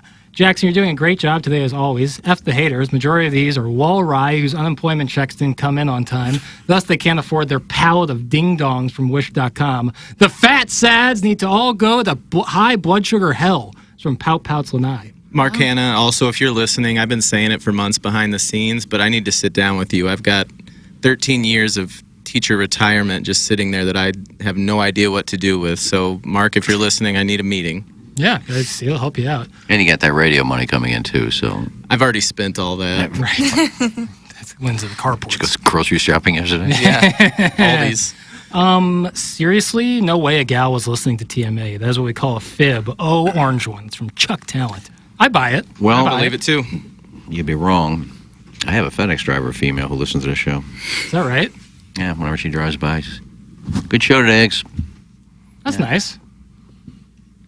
Iggy, I felt like the question was within the lines. You just have the platform to actually ask the question that all of the sads were thinking in their heads. Good show today, guys and girl. It's from Scott's Wrinkled Ballsack. I'm trying to find a text that craps on us, because if I'm going to read stuff that's good, I got to read stuff that's bad, too.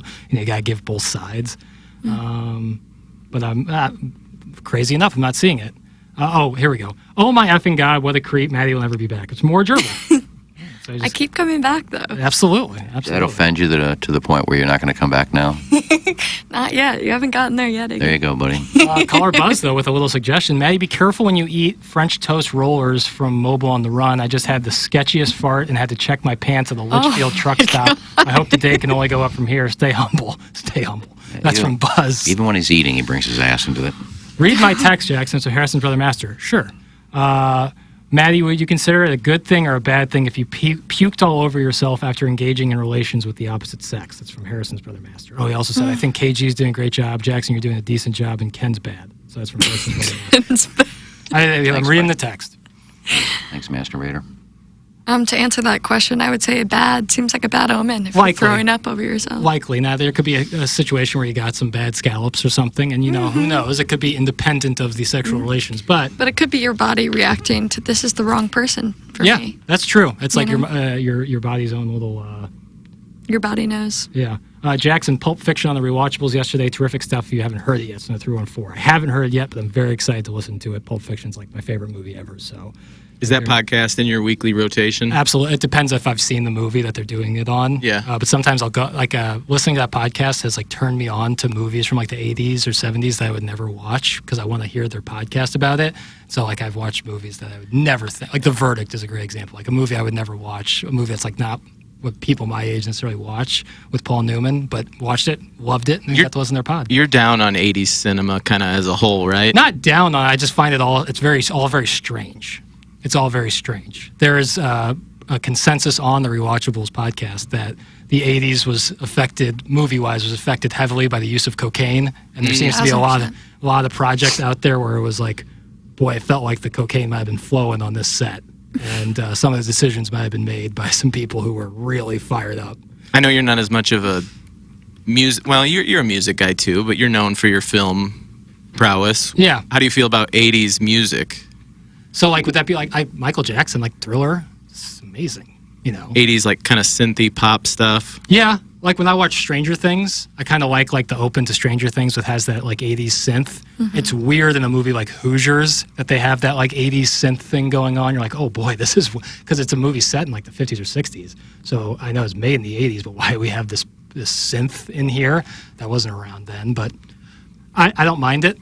That was like you. I mean, you're a 85. 85, so yeah, that's a little Caught the tail end of right. it, but I'm sure the early 90s had a little bit of that. But that's when hip-hop really started to come around. Like, when you were growing up, was hip-hop... Because, like, Maddie, I feel like I can speak for the both of us when, like, hip-hop was the biggest... Outside of, like, pop. Like, hip-hop was, like, the next biggest thing. Or pop stars were always collabing with hip-hop artists. Like, was that the same way for you? I think I got into hip-hop a little later on. And I remember I had to go to Walmart to get the CDs I was looking for. And it was always the edited version. You couldn't get the... Right, the parental advisory. Yeah. I think Puff Daddy and the Family was the first hip-hop album I ever had. That didn't age well. No. Is that where I'll Be Missing You is on? I believe so. With Faith Evans? Fire. That song's fire. That song's made a big comeback on TikTok. Which one? I'll Be Missing You. Yeah. With Faith Evans. It's about Biggie's Biggie. death, Yeah. right? Yeah, that's what I had to assume. Yeah, I thought with that, like, Biggie and Tupac would have been right in your wheelhouse. Yeah, we've talked about before. I was into the boy band stuff. Big NSYNC guy. Still a JT guy to this day. He's fallen on rough times a little bit. It's going to ruin the tour. Nothing could ruin the tour. Have you seen him? Have you seen him in concert? Yeah. I've grown up. I love Justin Timberlake. Yeah, great I showman. probably still do. He's also in The Social Network with Jesse Eisenberg. Twitter was hilarious when he got his DUI. Yeah. I've seen you use the picture of him in Thousands his handcuffs. I've seen that a couple of times on your Twitter And account. he looked like he was on another planet in that mugshot. Does anyone have a mugshot where they look like everything's going well for them? Like there's the famous Ozzy Osbourne one of him in the blues shirt. The Justin Bieber one, I'm pretty sure he's smiling in Yeah, his. he looks, but he always look like paler, and like for me, it's like I don't know if you can cross that Rubicon of looking paler, but like you always look paler in that light. Like the one of Tiger, he looks like an armpit. Are there mugshots of you out there anywhere? No, sir. Maddie? No. Iggy? Thank God. No. I've got one. Oh, no. How'd you look? I was dressed as Mario. We should get a T-shirt with that on it. It was a Halloween party. Yeah, dressed as Mario. I had a fake mustache, rubber cemented to my upper lip. Right. I've never seen the mugshot, but I know it's out there.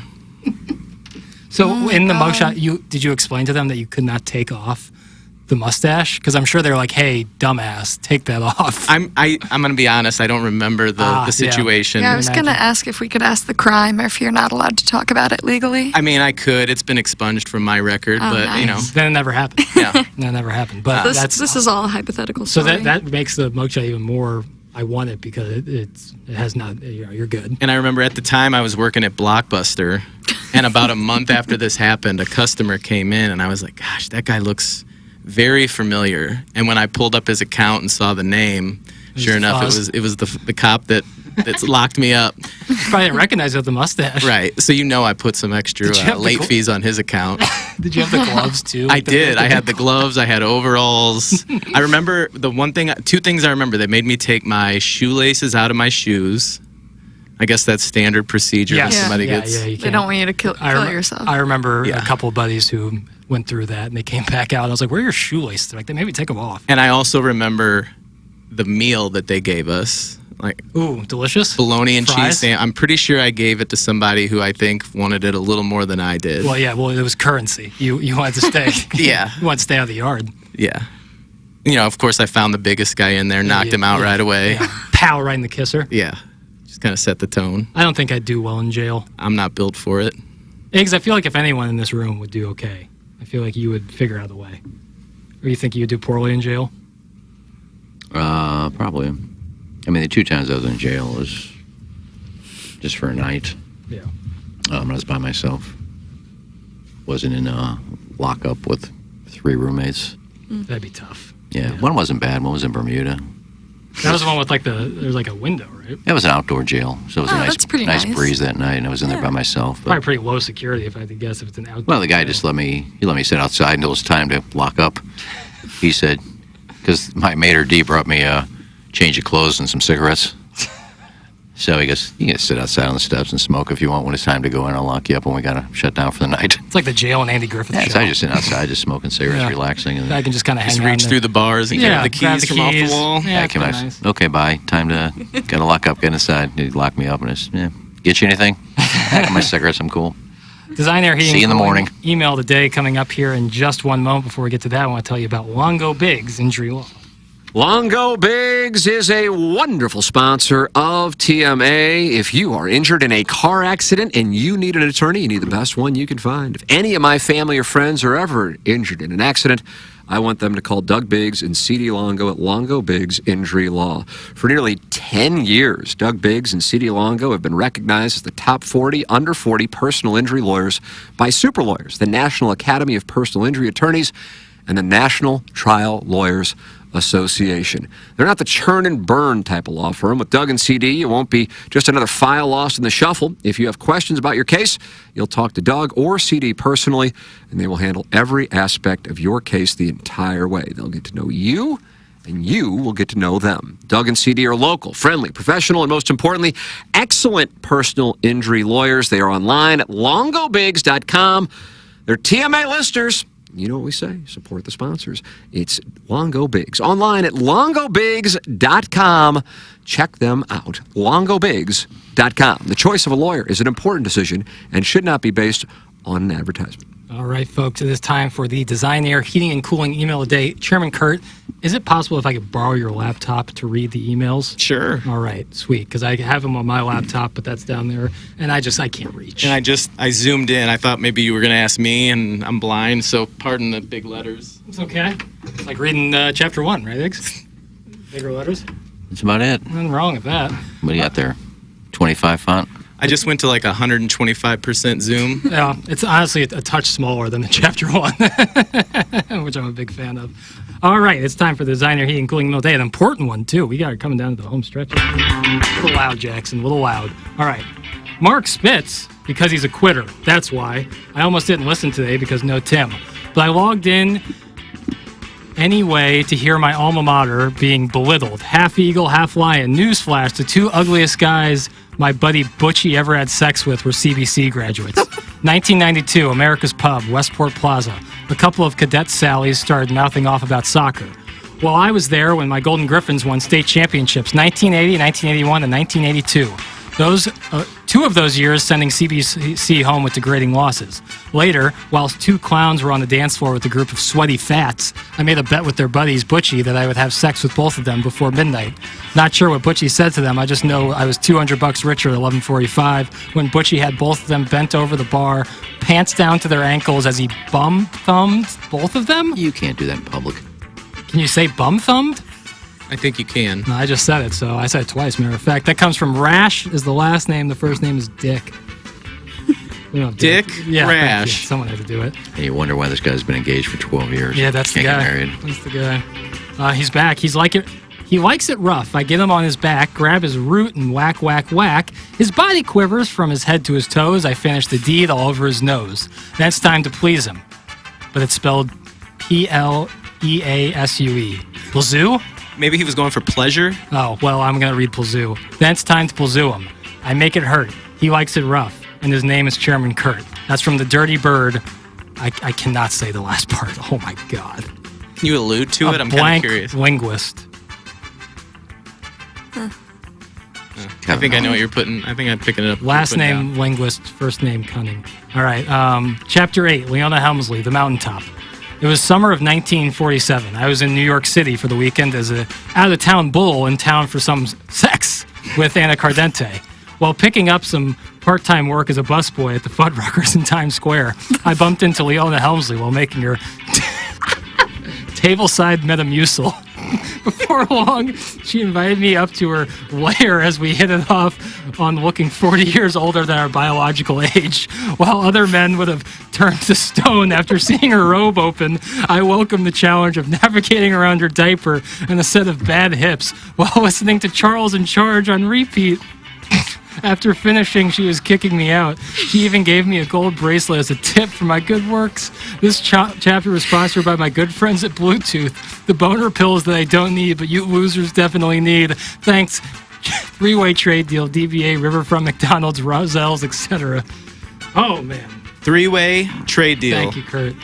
Oh, man. All right. That's a long one. Do you enjoy awkward social interactions? Do you like seeing strangers meet each other blind date style and spend several uncomfortable hours together crammed in a tiny janitor's closet as they struggle to find things to talk about?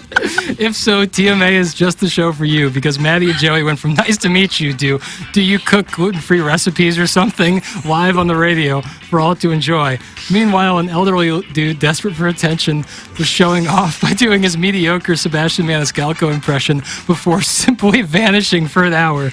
By 7:30 a.m., you could tell by Maddie's facial expression that she was just pondering, will anyone notice if I just sneak out? The answer is no. The listeners would not have noticed because we were too distracted by the old man's constant coughing and Joey's confession that he only has stamina for 3 minutes of sex. Joseph, maybe your wife would be more aroused if you learned to solve a Rubik's Cube like a real man.